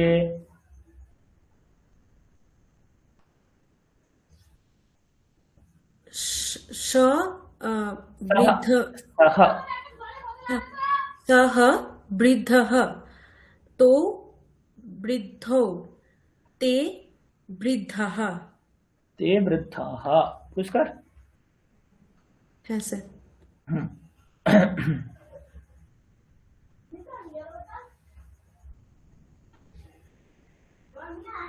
তারপরে স্ত্রীলিঙ্গের ক্ষেত্রে আমরা কি বলবো? ভালো করে বুঝবেন, হ্যাঁ? স্ত্রীলিঙ্গের ক্ষেত্রে আমরা কি বুঝবো? কাছের ক্ষেত্রে আমরা কি বলি? স্ত্রীলিঙ্গের ক্ষেত্রে এষা এষা বালিকা, একদম কি বলি আমরা? এষা বালিকা, এ বালিকা, this is a girl, Esha বালিকা, তাই না? তাহলে যখন দ্বিবচন করব, বালিকা থেকে দ্বিবচন কি হয়ে যাবে? বালিকা, দ্বিবচন কি হবে? বালিকে। তাহলে এষা, এটা তো এক বচন, এর যখন দ্বিবচন করব তখন কি হয়ে যাবে? এ তে বালিকে, মানে এরা দুজন বালিকা, এরা দুটি বালিকা, এতে বালিকে। আর বহুবচন যখন করব তখন কি রূপ হয়ে যায়? বালিকাহা, বালিকা, বালিকে, বালিকাহা। আর এখানে কি হয়ে যাবে? এষা, এতে, এতাহা, তো এতাহা বালিকাহা। পুংলিঙ্গের ক্ষেত্রে কি হতো? শব্দের রূপ দেখুন, বালকাহা, বালকৌ, বালকাহা। সেইভাবে এষাহা এতৌ, এতে, সাহা তৌ তে। তাহলে এখানে বালিকা বালিকে, তাহলে এষা এতে, বালিকাহা এতাহা। তো এষা বালিকা মানে এ বালিকা, এতে বালিকে এরা দুটি বালিকা, এতাহা বালিকাহা এরা সকল বালিকারা। এটা কাছের ক্ষেত্রে। দূরের ক্ষেত্রে হলে কি হবে? সা, সা বালিকা, সে বালিকা। তারা দুজন বালিকা, তাহলে কি হবে? তে, একারটা উঠিয়ে দিন, সা তে, তে বালিকে। বহুবচন কি হবে? তাহা বালিকাহা, তারা সকলে বালিকা। তাহলে এষা, এতে, এতাহা, সা তে, তাহা। অভ্যাস করতে হবে, মুখস্থ করতে হবে। একটা মুখস্থ করুন, এষা, এতে, এতাহা দিয়ে এ তুলে দিন, তাহলেই দূরের ক্ষেত্রে হয়ে যাবে। বুঝতে পারলাম? অনুরূপ তাহলে আপনারা একটা অভ্যাস করুন, মহিলা। কাছের ক্ষেত্রে কি হবে বলুন? মহিলা কি হবে বলুন? এষা মহিলা, এ এতে মহিলে, এ এষা এতাহা মহিলাহ। দূরের ক্ষেত্রে দূরের ক্ষেত্রে সা মহিলা, সে মহিলে, তে মহিলে, তাহ মহিলাহ। খুব সুন্দর। তারপরে শিক্ষিকা বলুন, সুজা ম্যাডাম বলুন কি হবে? শিক্ষিকা কাছের ক্ষেত্রে, হ্যাঁ দূরের স্যার। ক্ষেত্রে, এক বচন, দ্বিবচন, বহুবচন। হ্যাঁ, এষা শিক্ষিকা, এতে শিক্ষিকে, এতাহ শিক্ষিকাः, সা শিক্ষিকা, তে শিক্ষিকে, তাহ শিক্ষিকাः। তাহা শিক্ষিকাহ। বোঝা গেল? হ্যাঁ স্যার। হ্যাঁ, দেবশিস বাবু আপনি বলুন। হ্যালো, আপনি নিয়ে নেন মালা, কি হবে? এষা মালা, এতে মালে, এতাহা মালাহা, সা মালা, তে মালে, তাহা মালাহা। খুব সুন্দর। এটা এক নাম্বার দিচ্ছি, পার্ট 1। এর পার্ট 2 কি হবে? আর একটা শব্দ আছে তাই না, নদী। তাহলে এষা নদী, মানে এটি নদী, এষা নদী। নদী শব্দ দ্বিবচন কি হবে? নদী, নদ্যৌ, দয়জা ফালা ঔকার, আগের দিন পড়েছিলাম, মনে করে দেখুন। আর বহুবচন কি হবে? নদ্যঃ, ন দয়জা ফালা বিসর্গ, নদী, নদ্যৌ, নদ্যঃ। তাহলে এটাও যেহেতু স্ত্রীলিঙ্গ, তাহলে বালিকা, মহিলা, শিক্ষিকা যেমনটা পড়ছিলাম এখানেও তেমনটাই হবে। এষা এতে, এতে নদ্যৌ। স্যার এখানে তো বালিকা হচ্ছিল, কারণ এটা আকারান্ত ছিল, তাই জন্য বালিকা, বালিকে, বালিকা আহা। এটা তো দীর্ঘিকারান্ত, এর রূপ কেমন চলে? নদী, নদ্যৌ, নদ্যঃ। তো কিন্তু এষা, এতে, এখানে কোনো পরিবর্তন হবে না, এটা সমানই থাকবে। এষা নদী, এটা নদী, এতে নদ্যৌ, এই দুটি নদী, এতাহা নদ্যঃ, এরা সকলেই নদী, এই নদীগুলি, এই অর্থ। তাহলে এটা কাছের অর্থে প্রযোজ্য হলো। দূরের অর্থে সেটা নদী, সা নদী, সেই দুটো নদী, তে নদ্যৌ, আর তারা সকলেই নদী বা ওই নদীগুলি। তাহলে কি হবে? তাহা নদ্যঃ। তার মানে এষা, এতে, এতাহা আগের মতোই, শুধু যেহেতু আমার দুটো শব্দের বৈচিত্র্য আছে, দুটো শব্দ দিয়ে আমি আপনাদেরকে দেখানোর চেষ্টা করলাম। তাহলে বলুন, জননী, কাছের ক্ষেত্রে দূরের ক্ষেত্রে প্রয়োগ করে বলুন কি হবে? জননী কি হবে? एषा एषा जननी एते जननौ জনন্যৌ, एतः जनन्नौ एतः जनन्यः জনন্যः।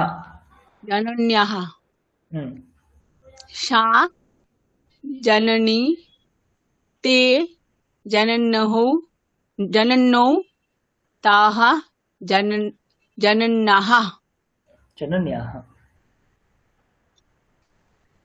পরিষ্কার?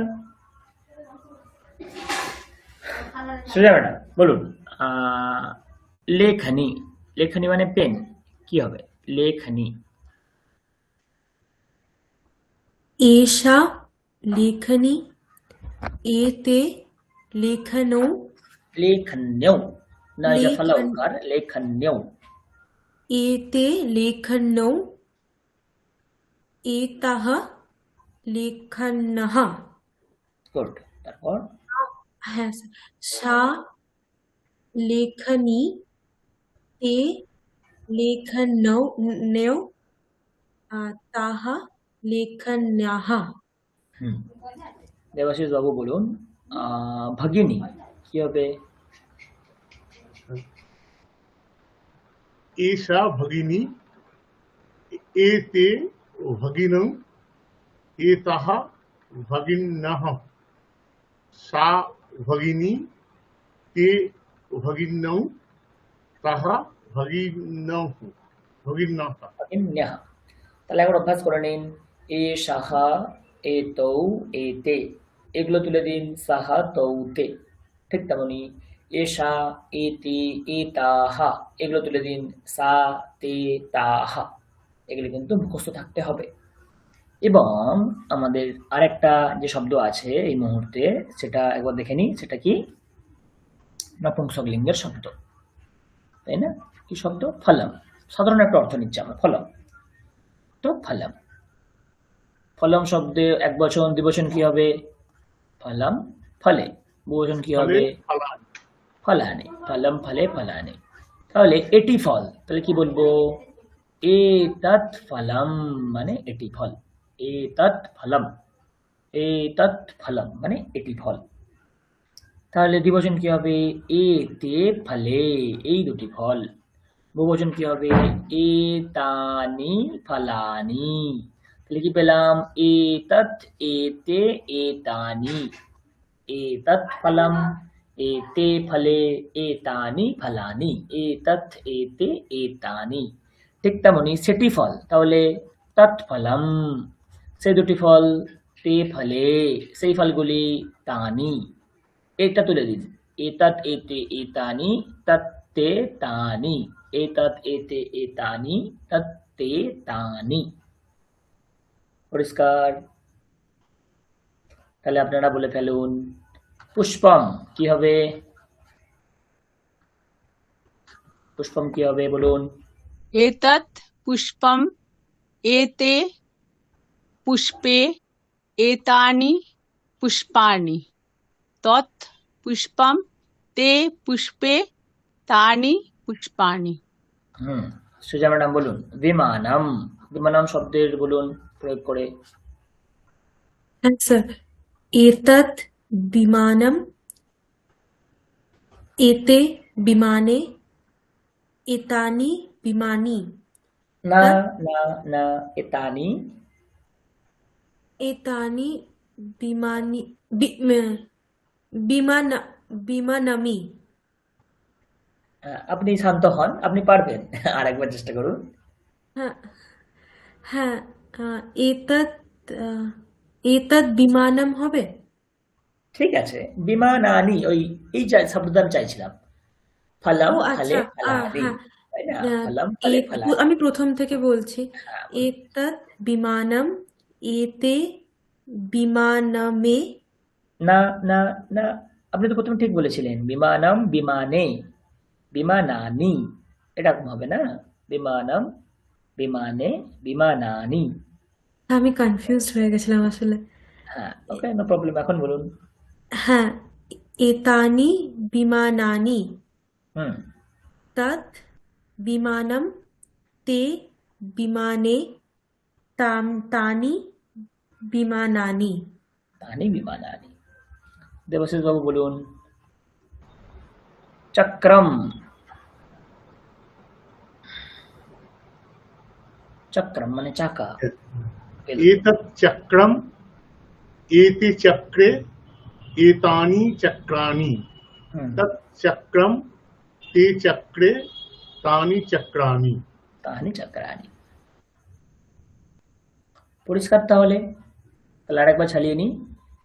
পুংলিঙ্গের জন্য বলুন, কাছের জন্য কি কি হয়? এষः এ- কাছে কাছে এষः এষৌ, স্ক্রিনে লেখা আছে দেখুন, একটু বড় আপনারাও করে, নোট ডাউন করুন। এষা এষः এতে এতৌ এতে। আর, পুলিঙ্গের জন্য, আর দূরের জন্য সহ তৌ তে। সাহ তৌতে। সহ স্ত্রীলিঙ্গের জন্য কি হয় কাছে দূরে? এষা এতে এতাহ, সা তে তাহা। হুম। আর নপুংসকলিঙ্গের জন্য কি হয়?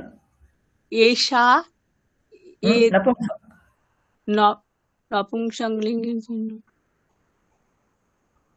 ফলম ছোট, জলম যেটা পড়ছিলাম। এতৎ হ্যাঁ, এতৎ এতে। এতৎ এতে এতৎ এতে এতানি এতানি তত্তে তানি। তানি। আসলে ওই স্ক্রিনটা ছোট তো, মোবাইলে দেখি বলে একটু মুশকিল হয়ে যায়। ঠিক আছে স্যার, এই সরিয়ে সরিয়ে আপনি স্ক্রিন বড় করতে পারবেন। হ্যাঁ, তাহলে আপনি আবার স্ক্রিনে স্পিকারটা হাত। পাই না, আমার তাকে এটা মুখে মুশকিল হয়ে যায়, ও, তখন আবার আচ্ছা স্পিকারটা আচ্ছা আচ্ছা দেখতে গেলে আচ্ছা। ওটা এই সমস্যাটা হয়ে যাচ্ছে আমার। ঠিক আছে, ঠিক আছে, একটু অ্যাডজাস্ট করতে হবে। হ্যাঁ, ওকে। এই তো অভ্যস্ত নয় বলে এরকম হচ্ছে। অসুবিধা নেই। আমরা কিছু মিক্সড প্র্যাকটিস করব এবং আপনাদেরকে দেখে বুঝতে হবে এখন। ওকে, আমি বই দেখাচ্ছি, আপনাদেরকে মিক্সড প্র্যাকটিস আমি এখন করাবো, আপনাদেরকে দেখে বুঝতে হবে।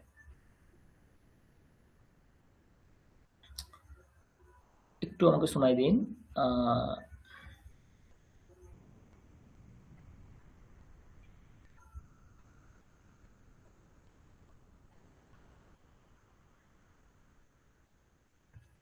একটু সময় দিন আমাকে। কোথায় গেল?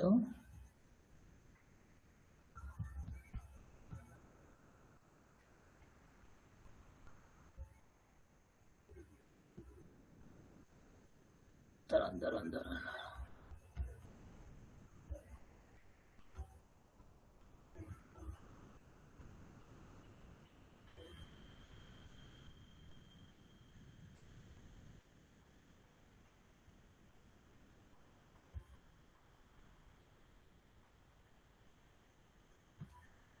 নেই মনে হচ্ছে।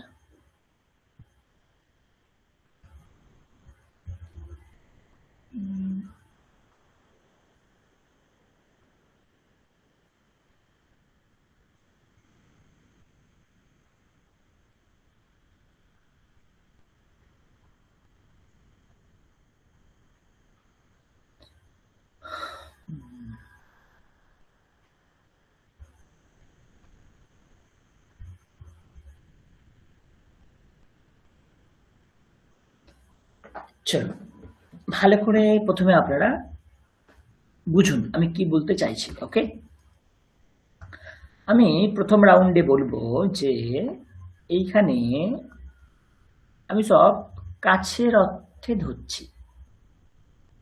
পুংলিঙ্গ, স্ত্রীলিঙ্গ, নপুংসকলিঙ্গ কাছের অর্থে প্রয়োগ করলে কি হবে? ধরুন আপনাকে শব্দ দেওয়া আছে ছাত্র, এর সামনে কাছের অর্থে কি হতে পারে আপনাদের কি মনে হচ্ছে? স্যার কিভাবে করব? আপনি শব্দ দেখুন, প্রথমে শব্দ দেখলেই আমরা কিন্তু তার লিঙ্গ নির্ধারণ করতে পারবো। ছাত্র, এটা কোন লিঙ্গে আছে আপনারা বলুন দেখি। পুংলিঙ্গ, পুংলিঙ্গ দ্বিবচন, মানে এতৌ ছাত্র। বছর। হ্যাঁ, এবার আমি কাছের ক্ষেত্রে বলেছি যেহেতু, তাহলে কি হবে? এতৌ ছাত্র, এষাহ এতৌ, এতৌ ছাত্র। পরিষ্কার? মক্ষিকা, কাছের ক্ষেত্রে কি হবে? এষা মক্ষিকা। মক্ষিকা। নদ্যৌ, কোন লিঙ্গ? স্ত্রীলিঙ্গ। শ্রীলিঙ্গ। তাহলে কি হবে? কাছের ক্ষেত্রে হলে দ্বিবচন করতে হবে, তাহলে কি হবে? এতে লাদ্দৌ। এতে নাদ্য, গুড। পুষ্পাণি, কাছের ক্ষেত্রে হলে কি হবে?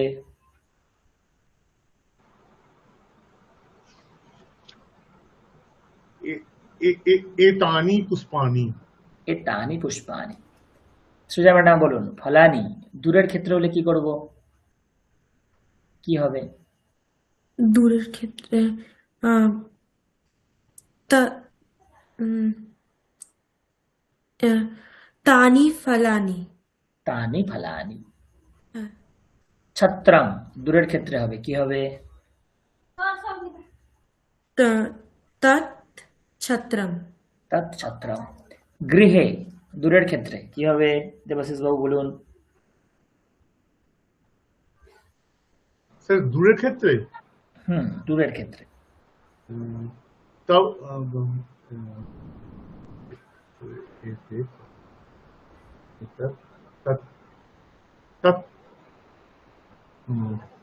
এতৌ এতৌ এতে গৃহে। এতে গৃহে, এতৌ এতে। তো কাছের ক্ষেত্রে হলে এতে গৃহে মানে এই দুটি ঘর, আর দূরের ক্ষেত্রে হলে তে গৃহে মানে সেই দুটি ঘর। এইভাবে আমাদের কিন্তু অভ্যাস করতে হবে। তো মোটামুটি একটা গড় অনুমান আমি আপনাদেরকে দিতে পারলাম। বুঝতে পেরেছেন তো আপনারা আপাতত এই মুহূর্তে যতটা হলো? হ্যাঁ স্যার। চলুন তাহলে নতুন কিছু একটা দেখি।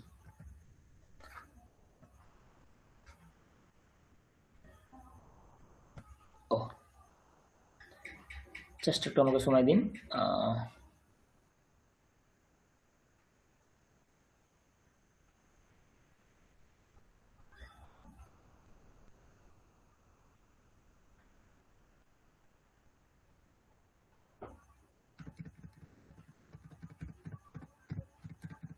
এগুলো আমরা করেছিলাম দেখুন, তাই না? মম নাম ভবত্যাহ নাম ভবত্যাহ নাম করেছিলাম।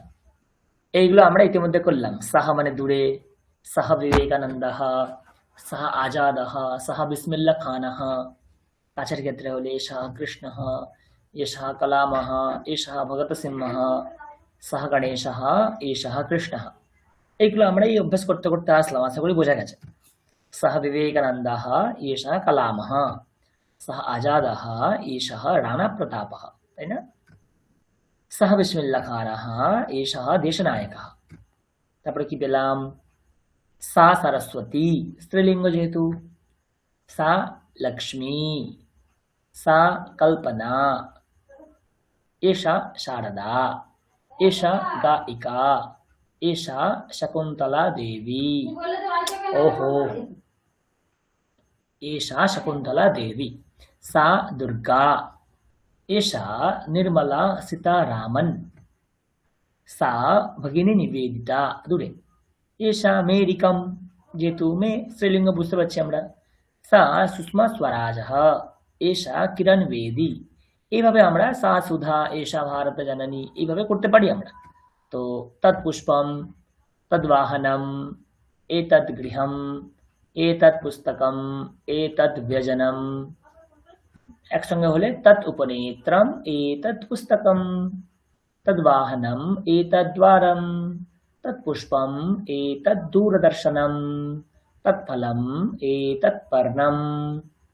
সহ, এষः, স্ত্রীলিঙ্গের ক্ষেত্রে সা এষা, নপুংসকলিঙ্গের ক্ষেত্রে তৎ এতৎ। আমরা দ্বিবচন বহুবচনও দেখে নিয়েছি ইতিমধ্যে। তো পুংলিঙ্গ, স্ত্রীলিঙ্গ, নপুংসকলিঙ্গের এই সমস্ত ঘটনা। তো সহ তৌ তে, এষः এতৌ এতে, সা তে তাহ, এষা এতে। লিখবেন, আমরা লিখে নেবেন কিন্তু, নিশ্চয়ই লিখে নিয়েছেন ইতিমধ্যে। এষা এতে এতাহ, তত্তে তানি, এতৎ এতে এতানি। নতুন একটা জিনিস আসছে দেখুন, সেটা হচ্ছে আহম। আহম মানে কি? আহম মানে হচ্ছে আমি। তো আমি যখন নিজের পরিচয় দিতে যাব, তখন আমি কোন লিঙ্গ? আমি পুরুষ, আমি স্ত্রীলিঙ্গ। সুজা ম্যাডাম আছেন, আপনারা মহিলা, আপনারা স্ত্রীলিঙ্গ, তখন আমরা কিভাবে বিশেষ্যকে ব্যবহার করব দেখতে হবে। তাহলে কি দেখুন, আহম বৈদ্যঃ, আমি পুংলিঙ্গের ক্ষেত্রে বলছি, কি বললাম, আহম বৈদ্যঃ, আহম বৈদ্যঃ। ওকে, তারপরে কি, আহম অধ্যাপকঃ, আমি অধ্যাপক। আহম ন্যায়রক্ষকঃ, আমি ন্যায়রক্ষক। अहं छात्रः, अहम् आरक्षकः। ओके, अहं गायकः, अहम् अभियान्त्रिकः, इंजीनियर। अहं नर्तकः, अहं कृषकः, अहं কর্মকরः, কাজ করে যে। তাহলে এখানে দেখুন কতগুলো আমরা প্রফেশন পাচ্ছি। वैद्यः, अध्यापकः, न्यायरक्षकः, छात्रः, आरक्षकः, गायकः, अभियान्त्रिकः, नर्तकः, कृषकः, কর্মকরः, কিন্তু সব ক্ষেত্রেই পুংলিঙ্গ। এইগুলো আমি স্ত্রীলিঙ্গে কি করে পাল্টাবো? তো বৈদ্যः, স্ত্রীলিঙ্গ করলে কি হবে? বাংলা করলে কি হয়? বৈদ্য। স্ত্রীলিঙ্গ করলে কি হবে? বৈদ্যা। তাহলে যদি কেউ মেয়ে থাকে, সে কি বলবে?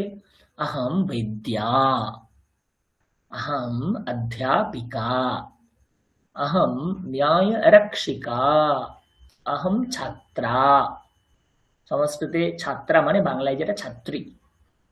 अहम आरक्षिका, अहम नायिका, अहम अभियांत्रिका, अहम नर्तकी, अहम कृषका, अहम कर्मकरी। এইভাবে আমরা কিন্তু পুংলিঙ্গ থেকে স্ত্রীলিঙ্গে কিন্তু পাল্টাতে পারি। ঠিক তেমনি अहम सैनिकः, अहम नाविकः, अहम लोहकारः, अहम गोपालकः, अहम नापितः, अहम क्रीडकः, अहम नायकः, এইগুলো আমরা অভ্যাস করতে পারি। স্ত্রীলিঙ্গের ক্ষেত্রে কি হবে? যেটা বললাম, দেখুন সুজা ম্যাডাম বলুন কি লেখা আছে। अध्यापिकाः, अहम দিয়ে, अध्यापिका, हाँ, अहम দিয়ে বলবেন। अहम अध्यापिका, তারপরে अहम वैद्यः, বিসর্গ নেই তো, না वैद्य, স্ত্রীলিঙ্গ যেহেতু তাই জন্য বিসর্গ থাকবে না, আকার হবে, নইলে দীর্ঘিকার হবে, আমরা যেটা পড়ে আসছি। তারপরে কি হবে? अहम आरक्षिका, आरक्षिका। आरक्षिका, তারপরে अहम पाचिका, अहम न्यायरक्षिका, अहम गायिका, अहम अभियान एक सेकंड से अभियान न अभियांत्रिका। अभियांत्रिका, हम्म, अहम नर्तकी, अहम छात्रा, अहम कर्मकरी। তাহলে অহমের স্ত্রীলিঙ্গে পুংলিঙ্গের প্রয়োগ কেমন ভাবে হয় খানিকটা বোঝা গেল।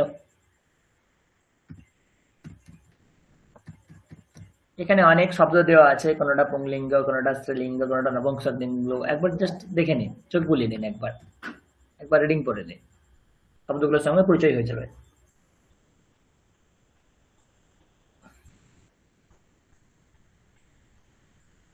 বলুন পুংলিঙ্গের কটা শব্দ আছে বলুন।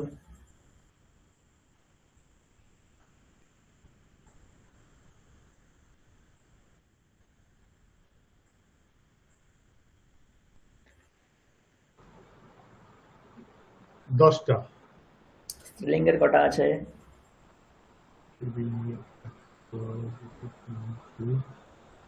তিন, চারটে।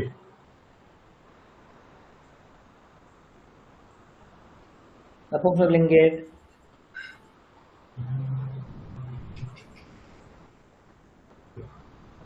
একটা। একটা। একটা। এখানে একবার ছট করে শব্দগুলো দেখে নিন।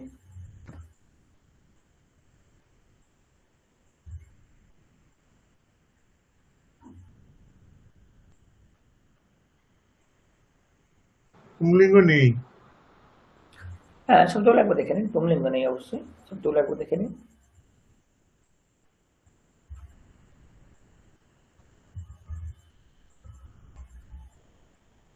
স্যার, পেন্সিলের যে বানানটা রয়েছে ওটার প্রোনাউন্সিয়েশনটা কেমন হবে? অঙ্কনি। আঙ্কানি, আচ্ছা। এটা যেহেতু ফন্ট এরকম, এটাকে যদি আমি লিখতে চাই তাহলে এরকম হবে অঙ্কনি। এই ও লিখলাম, নিচে ক, এরকম ভাবে লেখা যেতে পারে অঙ্কনি। অ ওঙয় ক নয় দীর্ঘি, অঙ্কনি, এরকম ভাবে লেখা যেতে পারে। ঠিক ওকে। আছে, আসলে ওটা ড এর মতো হিন্দিতে ওরকম, তার জন্য হ্যাঁ, আমি ড ড এরকম, ঠিকই ধরেছেন, ড এরকম, কিন্তু এখানে দেখুন একটা গোল আছে। হ্যাঁ, এই ড এর সামনে একটা গোল আছে, এটা মানে উঙ, এটা মানে উঙ। তাহলে একদম। এটা কাঙ্কানাম উচ্চারণ হবে, মানে যেটা চুরির যেটা রয়েছে কাঙ্কানাম। হ্যাঁ, কঙ্কণম, কঙ্কণম, ঠিক আছে। কঙ্কণম। হ্যাঁ, নতুন একটা জিনিস আসছে দেখুন, বালিকা বা, পিছনে জিজ্ঞাসা চিহ্ন দেওয়া, মানে প্রশ্ন করা হচ্ছে। তো বালিকা মানে তো আমরা জানি বালিকা, কিন্তু যখনই আপনি শব্দের সঙ্গে একটা বা যোগ করবেন তখন সেটা প্রশ্নবোধক ইন্টারোগেটিভ হয়ে যাবে। বালিকা বা মানে ইজ দিস গার্ল, এটা কি বালিকা, বা এ কি বালিকা, বালিকা কি, উত্তর কি হবে? কি মনে হচ্ছে আপনাদের, বালিকা? না। না, বালিকা না, তাহলে কি? বালকঃ। তাহলে আমরা দেখতে পাচ্ছি কোনো সেন্টেন্সে বা কোনো শব্দের পরে যদি আমরা বা যোগ করি তাহলে শব্দটা প্রশ্নবোধক হয়ে যায়। বালিকা বা না, বালিকা না, বালকঃ। উত্তর যদি নেগেটিভ নেতিবাচক হয় তাহলে না। বাংলায় না, এখানে কিন্তু না কোনো আকার নেই, হ্যাঁ, না, বালিকা না, বালকঃ। অনুরূপ শিক্ষকঃ বা, কি মনে হচ্ছে, শিক্ষক? না, न, शिक्षकः না, न, वैद्यः। वैद्य, पाचकः वा, कुक। পাচকः। তার মানে বা দিয়ে প্রশ্ন করলে যদি উত্তর না হয় তাহলে কি হবে? না। যদি উত্তর হ্যাঁ হয় তাহলে কি হবে? আম। আম মানে হ্যাঁ। দূরবাণী বা, কি হবে? ন না আম, কি হবে? আম, আম। আম, দূরবাণী। তাহলে আমরা কি শিখলাম? আম না বা। কি শিখলাম?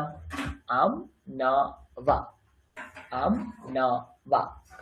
লিখে নিন, আম না বা। বা দিয়ে প্রশ্ন, উত্তর হ্যাঁ হলে আম, উত্তর না হলে না। পরিষ্কার? পরিষ্কার? নতুন একটা জিনিস দেখুন, বৃক্ষঃ अस्ति। अस्ति মানে হচ্ছে আছে, সত্তা। अस्ति মানে বর্তমান কালের রূপ। ওই এম ইজ আর একই ব্যাপার, ওইটা মানে হচ্ছে अस्ति।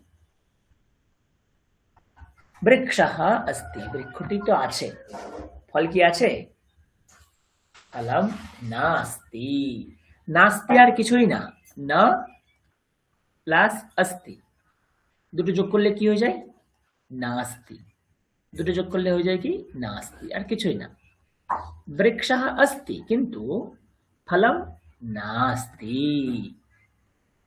চষকः अस्ति, চষক মানে গ্লাস, চষকः अस्ति কিন্তু জলম নাস্তি। বৃষ্টিः अस्ति, ছত্রম নাস্তি। এইভাবে अस्ति नास्ति, আমরা अस्ति नास्তির আরো কিছু শিখব, খুব ডিটেলসে শিখবো अस्ति नास्ति অনেক কিছু। এখন যেটা বলছি দেখুন, এখন কি আসছে দেখুন, একটা শব্দ এসছে। কি শব্দ লেখা আছে? কুত্রা। কুত্র মানে কি? কোথায়। পুত্র মানে কি? কোথায়। পুত্র মানে কোথায়, লিখে রাখবেন। পুত্র মানে কোথায়। বৃক্ষः কুত্র अस्ति, বৃক্ষः अस्ति মানে কি দেখলাম বৃক্ষটি আছে। এখন প্রশ্ন করছি বৃক্ষः কুত্র अस्ति, বৃক্ষটি কোথায় আছে? উত্তর কি হবে? এখানে, ওখানে, সেখানে, সব জায়গায়, অন্য জায়গায়, এইরকম উত্তর আসবে। বৃক্ষः তত্র अस्ति, যখন আমাদের থেকে বস্তু দূরে থাকবে, তত্র মানে দেয়ার, বৃক্ষः তত্র अस्ति, বৃক্ষ ওখানে আছে বা সেখানে আছে, বৃক্ষ ওখানে আছে। তো কুত্র দিয়ে যদি প্রশ্ন করি, উত্তর যদি ওখানে হয় তাহলে কি হবে? তত্র। তেমনি যুবকः কুত্র अस्ति, যুবকः अत्र अस्ति, अत्र মানে কাছে, এখানে, হিয়ার, যুবকः अत्र अस्ति। তাহলে কি পেলাম? কুত্র, তত্র, অত্র। তারপরে দেখুন এটাকে আপনারা চেনেন, অক্ষরধাম। অক্ষরধাম কুত্র अस्ति? দিল্লিতে আছে অক্ষরধাম। অক্ষরধাম অন্যত্র মানে সময়, অন্য জায়গায়। অক্ষরধাম অন্যত্র अस्ति, অন্য কোথাও আছে। কি পাচ্ছি? কুত্র, তত্র, অত্র, অন্যত্র। বাংলার আমরা বলি অন্যত্র। দেবः কুত্র अस्ति? দেবः সর্বত্র अस्ति, সর্বত্র বাংলাতেও বলি সর্বত্র, সব জায়গায়, এভরিওয়্যার। তাহলে দেখুন কি পাচ্ছি? কুত্র, তত্র, অত্র, অন্যত্র, সর্বত্র। বলুন কুত্র, উচ্চারণ করুন। কুত্র, কুত্র, কুত্র, তত্র, অত্র, অত্র, অত্র, অন্যত্র, অন্যত্র, সর্বত্র। সর্বত্র। বোঝা গেল? তাহলে লিখে নেবেন কুত্র, তত্র, অত্র, অন্যত্র, সর্বত্র লিখে নেবেন। বা, আম, না লিখে নেবেন, ছোট ছোট পয়েন্ট দিয়ে লিখে নেবেন, কোথাও না কোথাও এগুলো ঠিক কাজে আসবে।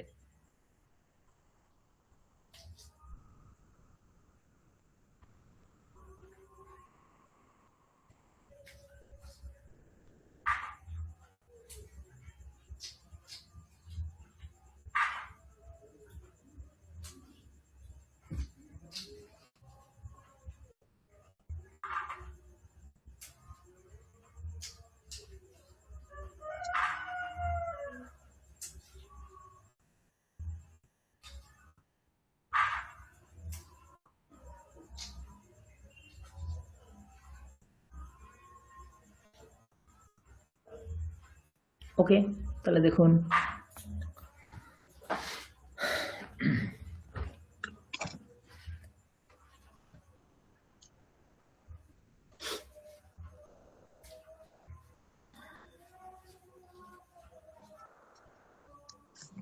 তাহলে আমরা কি কি পেলাম একবার যদি দেখে নিই।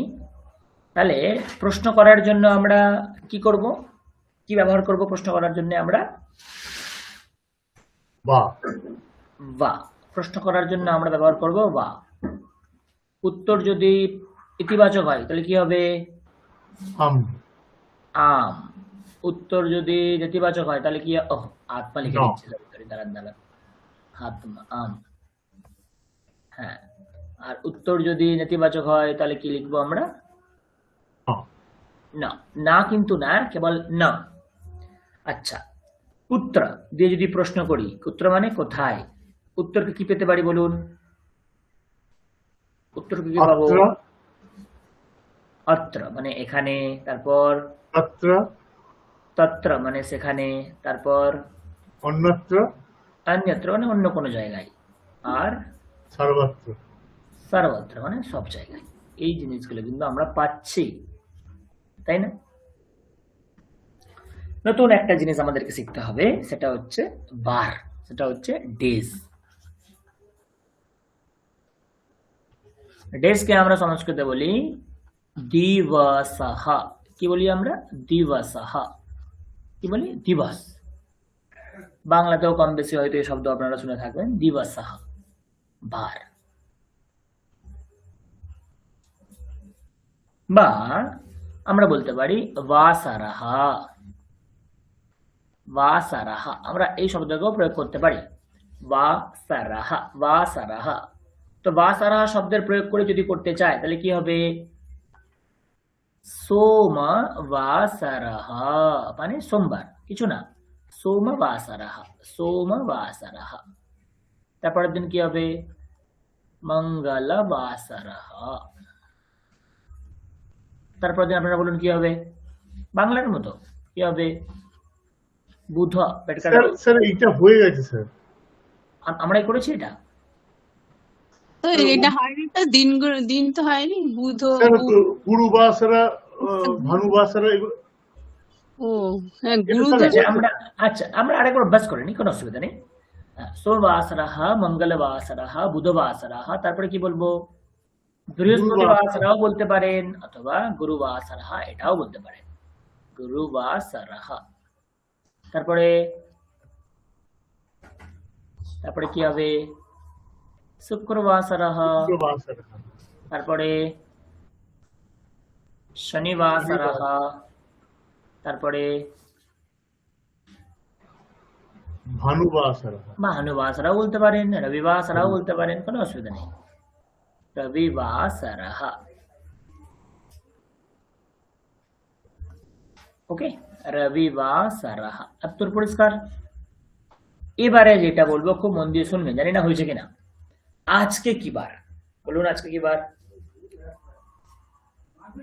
আজকে কি বার? আদ্য। সোমবাসরাহ।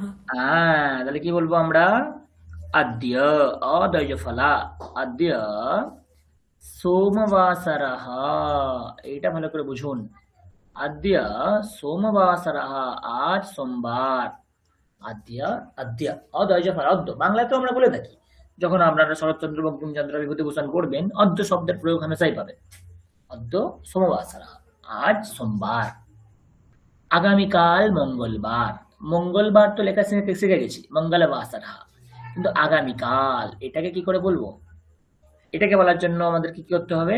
একটা শব্দ আনতে হবে, তালবস্য ব একসাথে। কি শব্দ লিখলাম? সাহা তালবস্য ব। মঙ্গলবাসরা। হ্যাঁ, শ্বাহা মঙ্গলবাসরাহ। মঙ্গলবাসরা। আগামী পরশু বুধবার কি লিখবো? পরশাহ। আচ্ছা, এগুলোকে আমরা কি করেছি? হ্যাঁ স্যার, এটা পড়ানো হয়েছে। এখন মনে হচ্ছে, হ্যাঁ মনে হচ্ছে এখন। তাহলে বেশ, কি আমরা একবার ওই না আমরা এটা একবার অভ্যাস করে নিই। হ্যাঁ, পরশ্বাহা বুধবাসরাহ। তারপরের দিন গুরুবার কি বলবো? প্রপরশাহ প্রযোগ করতে হবে, প্রপরশ্বাহ গুরুবাসরাহ। তেমনি যদি পিছনের দিকে যাই, গতকাল রবিবার, তাহলে কি করব? হিয়াহ রবিবাসরা। হ্যাঁ, হয়জফলা বিসর্গ, হিহ হ্যহ রবিবাসরাহ। তাহলে বলুন গত পরশু শনিবার কি হবে? পরহিয়াহ পরহ্যহ শনিবাসরাহ। আর তার আগের দিন শুক্রবার, তাহলে কি বলবো? প্রপরশিয়াহ পরহ্যহ শুক্রবাসরাহ। হ্যাঁ, শুক্রবাসরাহ, শুক্রবাসরাহ। এইভাবে আমরা কিন্তু দেখেছিলাম, তো হয়ে গেছে, ভালোই হয়েছে। তো এইভাবে আমরা উপরের 3 দিন নিচের 3 দিন নিয়ে গোটা বারকে আমরা কিন্তু বলতে পারি। ওকে, আমরা আর কি কি শিখেছিলাম? ঘড়ি শিখেছিলাম, তাই না? ঘড়ির ক্ষেত্রে বলুন দেখি আপনাদের কতটা মনে আছে, আমি দেখতে চাই।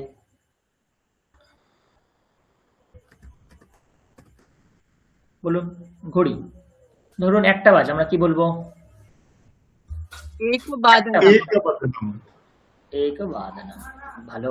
1:15। সপাদ এক বাদনম। ভালো। 1:30। সার্ধ এক বাদনম। 1:45। পাদন দ্বিবাদনম। দ্বিবাদনম। পাদোন দ্বিবাদনম। খুব সুন্দর, পাদোন দ্বিবাদনম। সোজা ম্যাডাম বলুন 10টা 10, 10টা বাজে কি বলবো?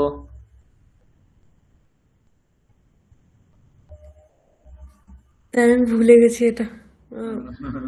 দেখে আসতে হবে। হ্যাঁ। তো যখনই ক্লাসে বসবেন একটু দেখে নেবেন আগে কি হচ্ছে। আমি জানি না আপনি আগের দিন ছিলেন কিনা, যাই হোক। তো আমরা এটাকে বলি দশবাদনম, লিখে নেবেন। যখন এই 15টা বাজছে তখন কি বলবো? সাপাদ দশবাদনম। দেবাশিস বাবু বলুন, 10টা 30 কি বলবো? সার্ধ-10 সার্ধ দশবাদনম। 10টা 45 কি বলবো? পাদন-একাদশ-বাদনম। পাদোন একাদশ বাদনম। পাদোন একাদশ বাদনম। ওকে, এটা তো মোটামুটি হবে। তারপরে দেখুন আমি কি সংখ্যা লিখছি বলুন। কি সংখ্যা লিখেছি? কি সংখ্যা লিখেছি? একম। এক, এক, তারপরে 10, দশ। তারপরে শতা, শতম। তারপরে স্যার সহস্রম। এগুলো জানি না স্যার।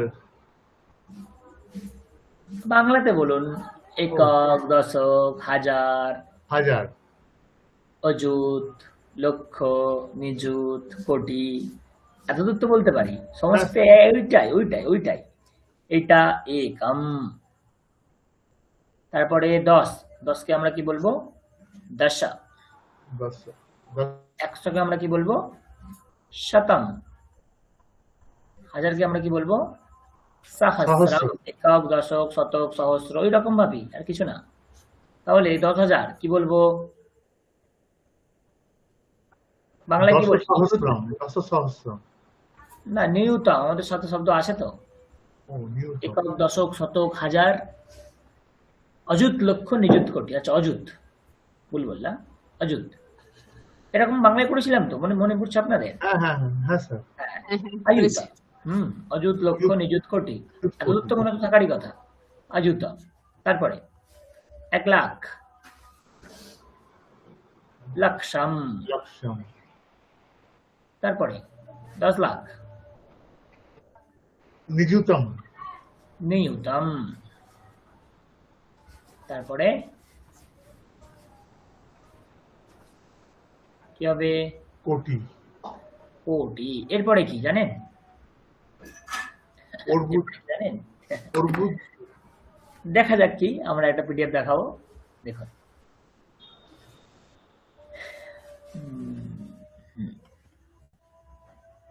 একটা পিডিএফ দেখতে পাচ্ছেন এখানে, দেখুন কত দূর আমাদের সংস্কৃত মুনি ঋষিরা গিয়েছিলেন তার একটা নমুনা আপনাদের সামনে আমি দেখাতে চলেছি। দেখুন,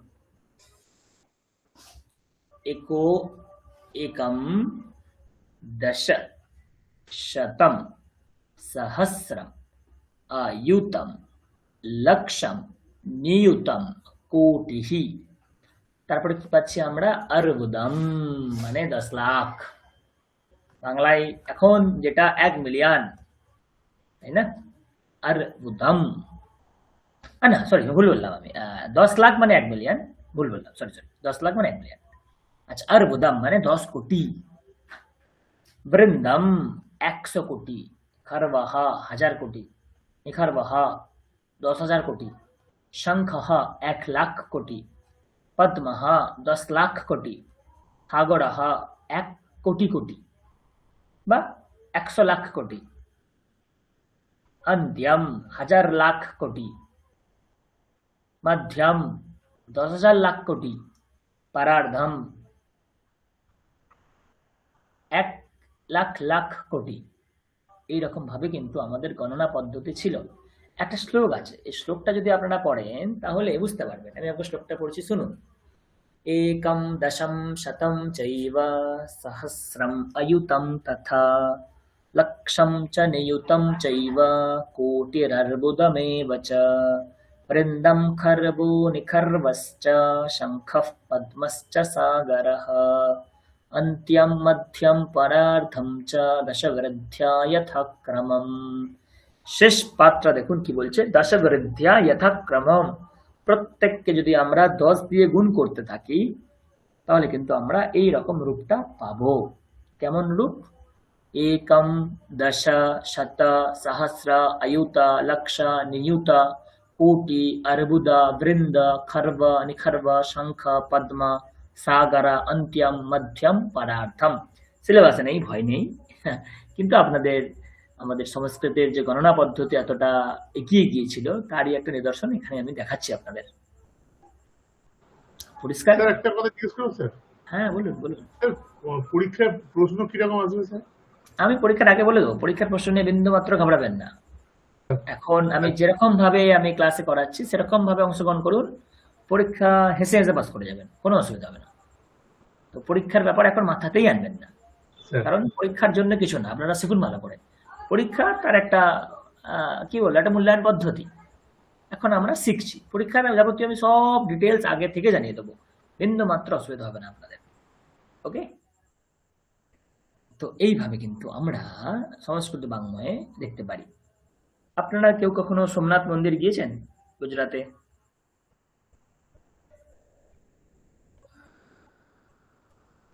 সোমনাথ গিয়েছেন? না স্যার। না। আচ্ছা আচ্ছা আচ্ছা। সোমনাথ মন্দির আছে গুজরাটে। মোহাম্মদ ঘুরি যেটাকে 17 বার আক্রমণ করে ধ্বংস করে দিয়েছিল, তারপরেও আজকে সোমনাথ মন্দির নিজের মহিমায় দাঁড়িয়ে আছে। হঠাৎ করে কেন সোমনাথ মন্দিরের কথা আমি বলতে গেলাম, এই যে আমাদের গণনা পদ্ধতি, আমাদের রাশি বিজ্ঞান, আমাদের জ্যোতির্বিজ্ঞান এতটা উন্নত ছিল, তার জলজান্ত একটা নিদর্শন আমরা সোমনাথ মন্দিরের বান স্তম্ভে পাই। আমি আপনাদের একটা ছবি দেখাতে পারি, দেখুন। আমি আপনাদের একটা ছবি দেখাই তার থেকে বরঞ্চ।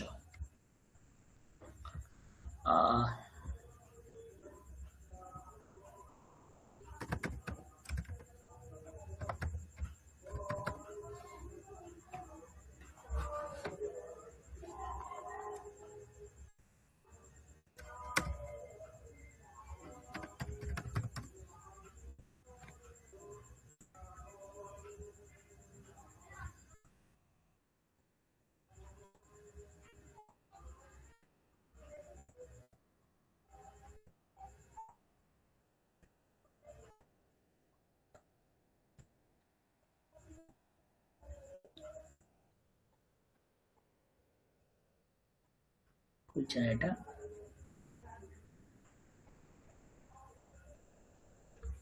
দেখুন।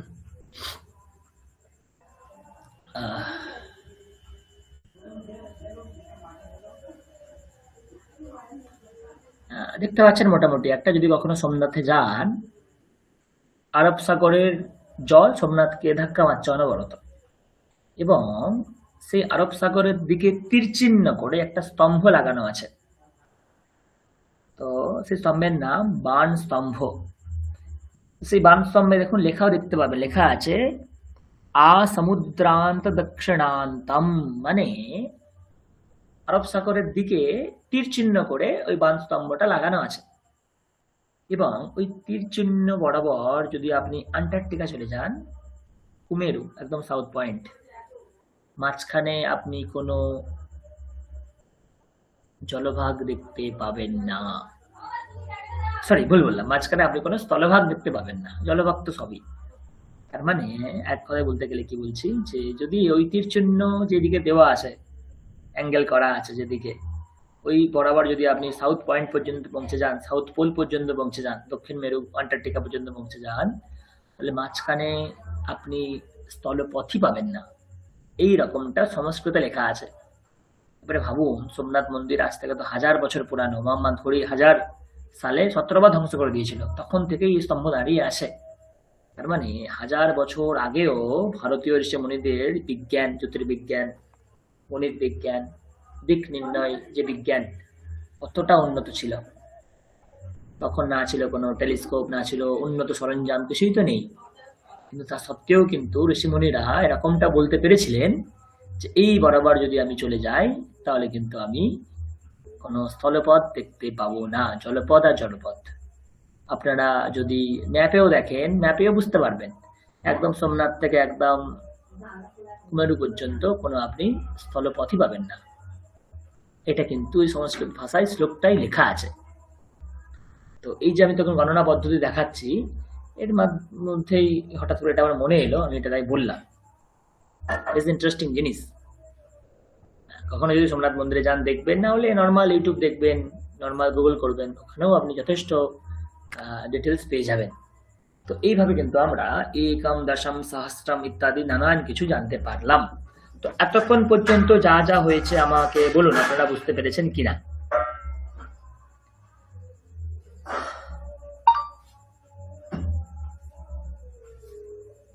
বুঝতে পেরে গেলে তাহলে একটা নতুন পয়েন্টে যাই। কি পয়েন্ট? সামান্য ক্রিয়াপদ নির্ণয়। আমি বাংলাতে লিখছি, বাংলা আমার হাতে লেখা খুব একটা ভালো না। সামান্য ক্রিয়াপদ, সামান্য ক্রিয়াপদ। ওকে, তো সামান্য ক্রিয়াপদের মধ্যে প্রথম যেই ক্রিয়া একদম আমাদের সামনে চলে আসে, সেই ক্রিয়াকে আমরা বলি হচ্ছে অস্তি। অস্তি কি লিখলাম? অস্তি। অস্তি মানে হওয়া, থাকা, এই অর্থে বোঝায় অস্তি। যদি আমি বলি বালকः अस्ति, মানে বালকটি আছে বা বালকটি হয়। আচ্ছা বলুন, তুমি বালকটি আছে বা হয় বলতে কোন কালের বোধ জন্মাচ্ছে আপনাদের? কোন কালের কথা আমি আপনাদেরকে বলছি? কি মনে হচ্ছে? বর্তমান কাল। বর্তমান কাল। একদম, মানে হ্যাঁ, বর্তমান কালের কথাই আমি এখন বলতে চলেছি। তো বালকः अस्ति, ঠিক তেমনি বালিকা अस्ति, বালিকাটি আছে। ঠিক তেমনি জননী अस्ति, জননী আছে। ঠিক তেমনি ফলম अस्ति, ফলটি আছে। একটা কথা দেখুন, পুংলিঙ্গ সাথেও অস্তি যাচ্ছে, স্ত্রীলিঙ্গের সাথেও অস্তি যাচ্ছে, নপুংসক লিঙ্গের সাথেও অস্তি যাচ্ছে।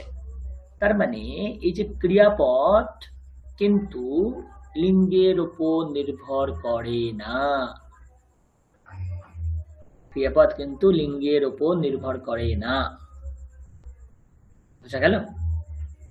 বালকা अस्ति মানে বালকটি আছে, বালিকা अस्ति বালিকাটি আছে, জননী अस्ति फलम अस्ति, घटः अस्ति, जलम अस्ति, विमानम अस्ति, महिला अस्ति, नदी अस्ति, लेखिका अस्ति, अध्यापिका अस्ति, शिक्षिका अस्ति, रामः अस्ति, लक्ष्मणः अस्ति, रावणः अस्ति, दण्डः अस्ति, प्रदीपः अस्ति, दूरवाणी अस्ति। নানান সব জায়গাতে আমরা अस्ति শব্দের প্রয়োগ করতে পারি। আর কি কি প্রয়োগ করতে পারি কিভাবে দেখুন, সাহা अस्ति, পুংলিঙ্গের কোন একজন, সে আছে। এষাহা अस्ति, পুংলিঙ্গের কোন একজন, এ আছে। ঠিক তেমনি সা अस्ति, স্ত্রীলিঙ্গের কেউ একজন আছে। এষা अस्ति, কাছের ক্ষেত্রে কেউ একজন আছে। তৎ अस्ति, নপুংসক লিঙ্গের কেউ একজন আছে, কোন একটা আছে। এ তৎ अस्ति, এদের ক্ষেত্রেও কিন্তু আমরা अस्ति শব্দের প্রয়োগ করতে পারি। আর কখন করতে পারি? নতুন একটা শব্দ আমরা পাবো, সেটা হচ্ছে ভবান। ভবান মানে হচ্ছে আপনি, বাংলায় যাকে আমরা আপনি বলি। ভবান अस्ति, আপনি আছেন। আর কি? ভবতি अस्ति, স্ত্রীলিঙ্গে আপনি আছেন। তার মানে এই এত কিছু শব্দের সাথে আমি अस्तिর প্রয়োগ করতে পারি, এটাকেই আপনাকে বুঝতে হবে। বালক अस्ति, বালক আছে। বালিকা अस्ति, বালিকা আছে। জননী अस्ति, জননী আছে। ফলম अस्ति, ফলটি আছে। সাহ अस्ति, সে আছে। এষাহ अस्ति, এ আছে। সা अस्ति, সে আছে স্ত্রীলিঙ্গে। এষা अस्ति, এ আছে। তৎ अस्ति, এতদ अस्ति। ভবান अस्ति, ভবতি अस्ति। ভবান মানে পুংলিঙ্গে আপনি আছেন, ভবতি মানে স্ত্রীলিঙ্গে আপনি আছেন। তার মানে अस्तिর সঙ্গে আমরা এত কিছুর প্রয়োগ করতে পারি। अस्तिর দ্বিবচন কি হয়? স্তঃ। মানে ক্রিয়াপদ কার সাথে পরিবর্তিত হয়?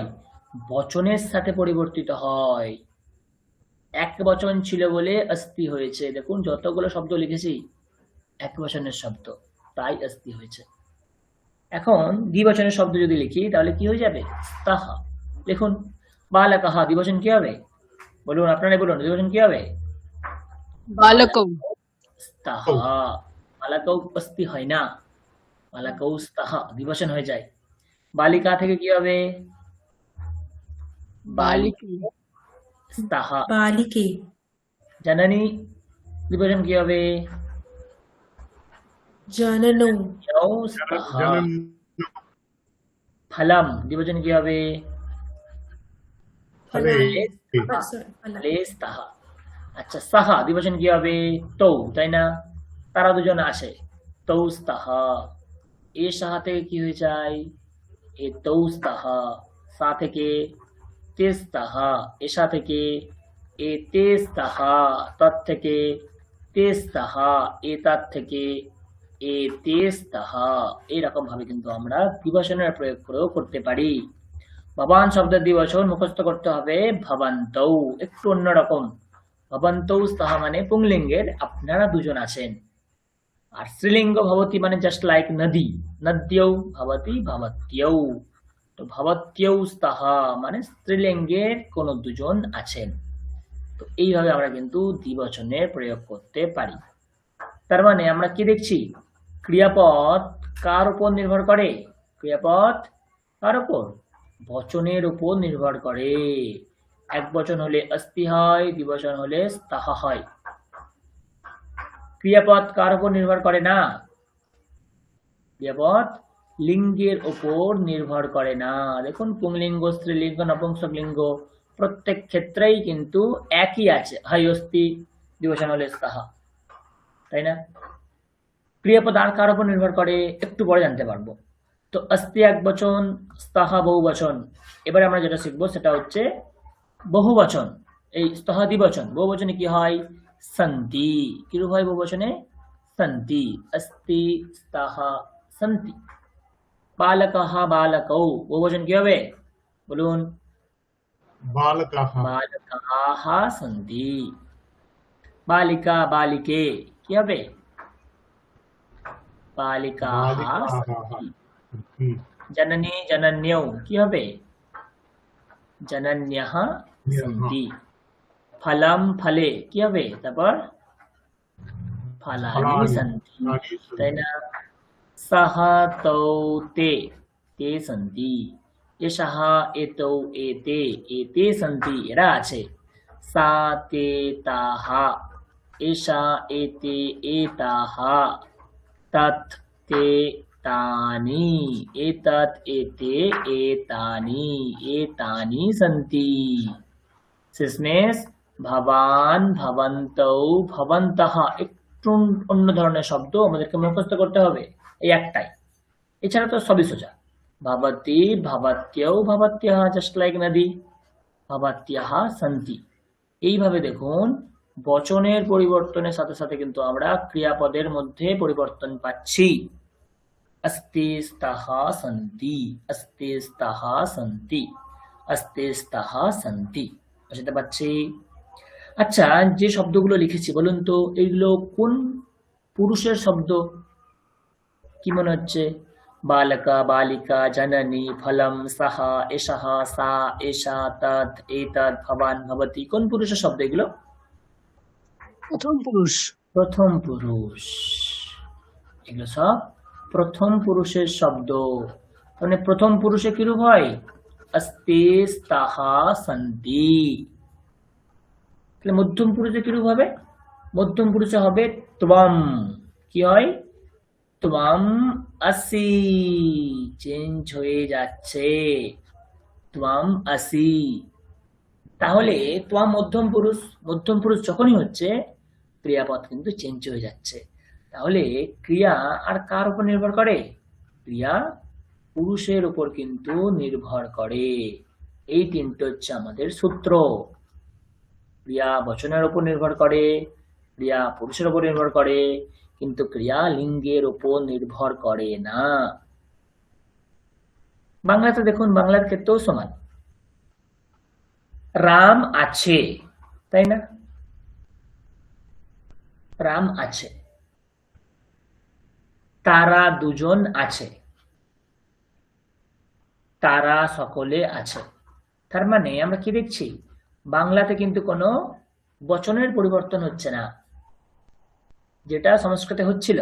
अस्ति মানে এক বচন, স্তः মানে দ্বিবচন, সন্তি মানে বহু বচন। কিন্তু বাংলায় দেখুন, রাম আছে, দুইজন রাম আছে, অনেক রাম আছে। এই আছে ক্রিয়াপদের দ্বারাই কিন্তু একবচন, দ্বিবচন, বহুবচন সকলের আমরা গ্রহণ করতে পারছি। কিন্তু তারপরে দেখুন তুমি, তুমির সাথে আমরা কি বলি? আছে বলি না, কি বলি? তুমি আছো। তার মানে বাংলার ক্রিয়াপদও কিন্তু পুরুষের দ্বারা পরিবর্তিত হয়। তুমি আছো, তোমরা দুজন আছো, তোমরা সকলে আছো। পরিষ্কার? এবারে যখন উত্তম পুরুষ আসবে তখন কি হবে? অহম। সংস্কৃত কি হয়? অহম अस्मि, আমি আছি। অহম अस्मि, আমি আছি। তাহলে কি লিখবো এখানে? আমরা আছি, আমি আছি। দ্বিবচন আমরা দুজনে আছি, বহুবচন আমরা সবাই আছি বা আমরা সকলে আছি। তারপর দেখুন বাংলার ক্ষেত্রেও কিন্তু সংস্কৃতের নিয়মটাই প্রযোজ্য হচ্ছে। কোন নিয়ম প্রযোজ্য হচ্ছে? ক্রিয়া অনুযায়ী কিন্তু, পুরুষ অনুযায়ী কিন্তু ক্রিয়া পরিবর্তিত হচ্ছে। প্রথম পুরুষ হলে, উত্তম পুরুষ হলে আছি, মধ্যম পুরুষ হলে আছো, প্রথম পুরুষ হলে আছে। কখনো কখনো আছেন হয়ে যায় যখন আমরা আপনি বলি। লিঙ্গের সাথে কিন্তু যেমন কোনো সম্পর্ক নেই, বাংলাতেও কিন্তু সম্পর্ক নেই, কিন্তু হিন্দিতে হলে সম্পর্ক আছে। এই জন্যেই বাঙালিদের হিন্দি উচ্চারণে এত সমস্যা, কারণ হিন্দি গ্রামার বাংলা গ্রামার আকাশ পাতাল পার্থক্য। রাম जाता है, সীতা जाती है। মানে এই যে 2 নম্বর পয়েন্টটা দেখুন, লিঙ্গের দ্বারা কিন্তু বাংলার ক্রিয়াপদ পরিবর্তিত হয় না, সংস্কৃতের ক্রিয়াপদ পরিবর্তিত হয় না, কিন্তু হিন্দির ক্রিয়াপদ লিঙ্গের দ্বারা পরিবর্তিত হয়। তাই রাম जाता है, সীতা जाती है। কেন বাঙালিদের হিন্দি উচ্চারণে গ্রামারে এত সমস্যা? কারণ ব্যাকরণে লুকিয়ে আছে। আমরা যে গ্রামার শিখে এসেছি সেই গ্রামারে কিন্তু ছেলেটি যায়, মেয়েটি যায়, সীতা যায়, রাম যায়, কোনো পরিবর্তন নেই। কিন্তু হিন্দির গ্রামারের কিন্তু পরিবর্তন হয়ে যায়। এই হচ্ছে আমাদের গোড়ায় গন্ডগোল। গন্ডগোল না, আমরা যেভাবে শিখেছি আমাদের ব্যাকরণ এরকম। বুঝতে পারছি আমি কিছু কিছু। তো বাংলার সঙ্গে কিন্তু সংস্কৃতের মিল আছে। তাহলে ত্বম আসি, তুমি আছো, তোমরা দুজন আছো, তখন কি হয়ে যায়? ত্বমের দ্বিবচন হয় ইউবাম। ইউবাম মানে তোমরা দুজন। তাহলে কি হয়ে যায়? ইউবাম স্থহ। আর বহুবচন কি হয়? ইউয়ম, মানে তোমরা সকলে আছো। ইউয়ম স্থ, একটা বিসর্গ আছে, একটা বিসর্গ নেই। এটা কোন পুরুষ? এটা মধ্যম পুরুষ। উত্তম পুরুষ কি হয়? আহম अस्मि, আমি আছি, আমরা দুজনে আছি। আবাম স্বাহা, দন্তস্বই বয় বিসর্গ। আর আমরা সকলে আছি কি হয়? বয়ম স্মহা, আমরা সকলে আছি। এখন পুরুষ হলো, এটা উত্তম পুরুষ। তো আমাদেরকে কটা রূপ মুখস্থ করতে হবে? এই 9টা। अस्ति स्तः सन्ति, আসি স্থः স্থ, अस्मि स्वः स्मः। তাই জন্য আপনারা যত বই দেখবেন, বইতে এরকম লেখা আছে, কেমন? अस्ति স্তः সন্তি লেখা আছে, নিচে লেখা থাকে আসি, তারপরে স্থः, তারপরে স্থ, তারপর নিচে লেখা থাকে अस्मि, তারপরে স্বহ, তারপরে স্মহ। এটা আসল রূপ। এবং তার সাথে দেখবেন লেখা থাকে এরকম এক বচন, এটা এক বচনের রূপ। দ্বিবচন, এটা দ্বিবচনের রূপ। বহুবচনম, এটা বহুবচনের রূপ। আর এখানে লেখা থাকে প্রথম পুরুষঃ, এখানে মধ্যম পুরুষঃ, এখানে উত্তম পুরুষঃ। এইভাবে দেখবেন যখনই কোনো বই পাবেন এরকম ভাবে বিভাজন করা থাকে। তার মানে अस्ति स्तः सन्ति কোথায় হয় বুঝতে পারলাম, আসি স্থः স্থ কোথায় হয় বুঝতে পারলাম, अस्मि स्वः स्मः কোথায় হয় বুঝতে পারলাম। এতটুকু কিন্তু খুব খুব খুব ইম্পর্টেন্ট। अस्ति स्तः सन्ति, আসি স্থः স্থ, अस्मि स्वः स्मः। পরিষ্কার?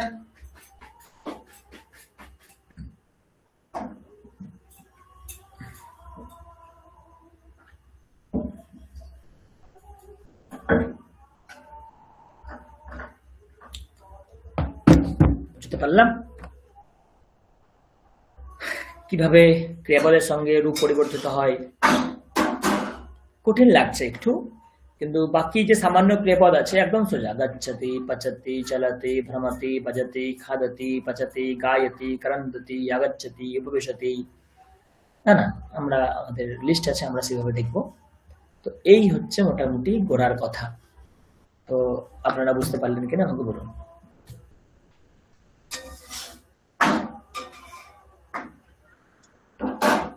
স্যার বুঝেছি, কিন্তু একটু শক্ত তো। ওই যদি যে ক্লাসে যেগুলো হয় সেগুলো সেই এবার এই লেখাগুলো যদি একটু দিয়ে দেন তাহলে ভালো হয়। ওইটা তো আমি ক্লাসে যা করাচ্ছি আমি পিডিএফ তো গ্রুপে দিয়ে দিই, গ্রুপে দিয়ে দেবো। ওই যে বারেরটা আমি বুঝতে পারছি না, আমাকে একটু খুঁজতে হবে। ওই বার সোমবার, মঙ্গলবার, এখানে সব আছে, এখানে সব আছে। আমি এই পিডিএফ যখন দিয়ে দেবো আপনি এখান থেকে পেয়ে যাবেন। আমি এই সব পিডিএফ দিয়ে দেবো, এখান থেকে দিয়ে দেবো আজকে। এখান থেকে দেখুন মনে হচ্ছে, কিন্তু আমি কোথায় আছে লেখা বুঝতে পারছি না। ঠিক আছে স্যার, থাকবে, হয়তো অসুবিধা নেই।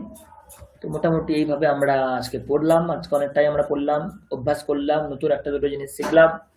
পরের দিনে আরো নতুন নতুন জিনিস আছে, আমরা এগিয়ে যাব।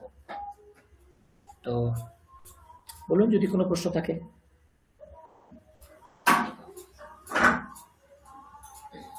আছে? না থাকলে তাহলে আমরা আজকে এখানে শেষ করি। চলুন তাহলে। হ্যাঁ বলুন বলুন। হোমওয়ার্ক দিয়েছিলেন ওই যে এসব, ওটা সোজাই বোধহয় ছিল, ওগুলো ঠিক ছিল না স্যার? ওই যে ও অধ্যায় মান, ঠিক ছিল, আমি দেখেছি, ঠিক ছিল। অধ্যায় প্রতি 3 অধ্যায়। আরো যত বেশি বেশি অভ্যাস করবেন তত আরো দৃঢ় হবে আপনার জ্ঞান ওই বিষয়ের প্রতি। ঠিক আছে, থ্যাংক ইউ। তাহলে চলুন আমরা শেষ করি। ওম শান্তি শান্তি শান্তি হরি ওম তৎসৎ। শ্রীরামকৃষ্ণার্পণমস্তু। শুভরাত্রি, সকলে খুব ভালো থাকুন।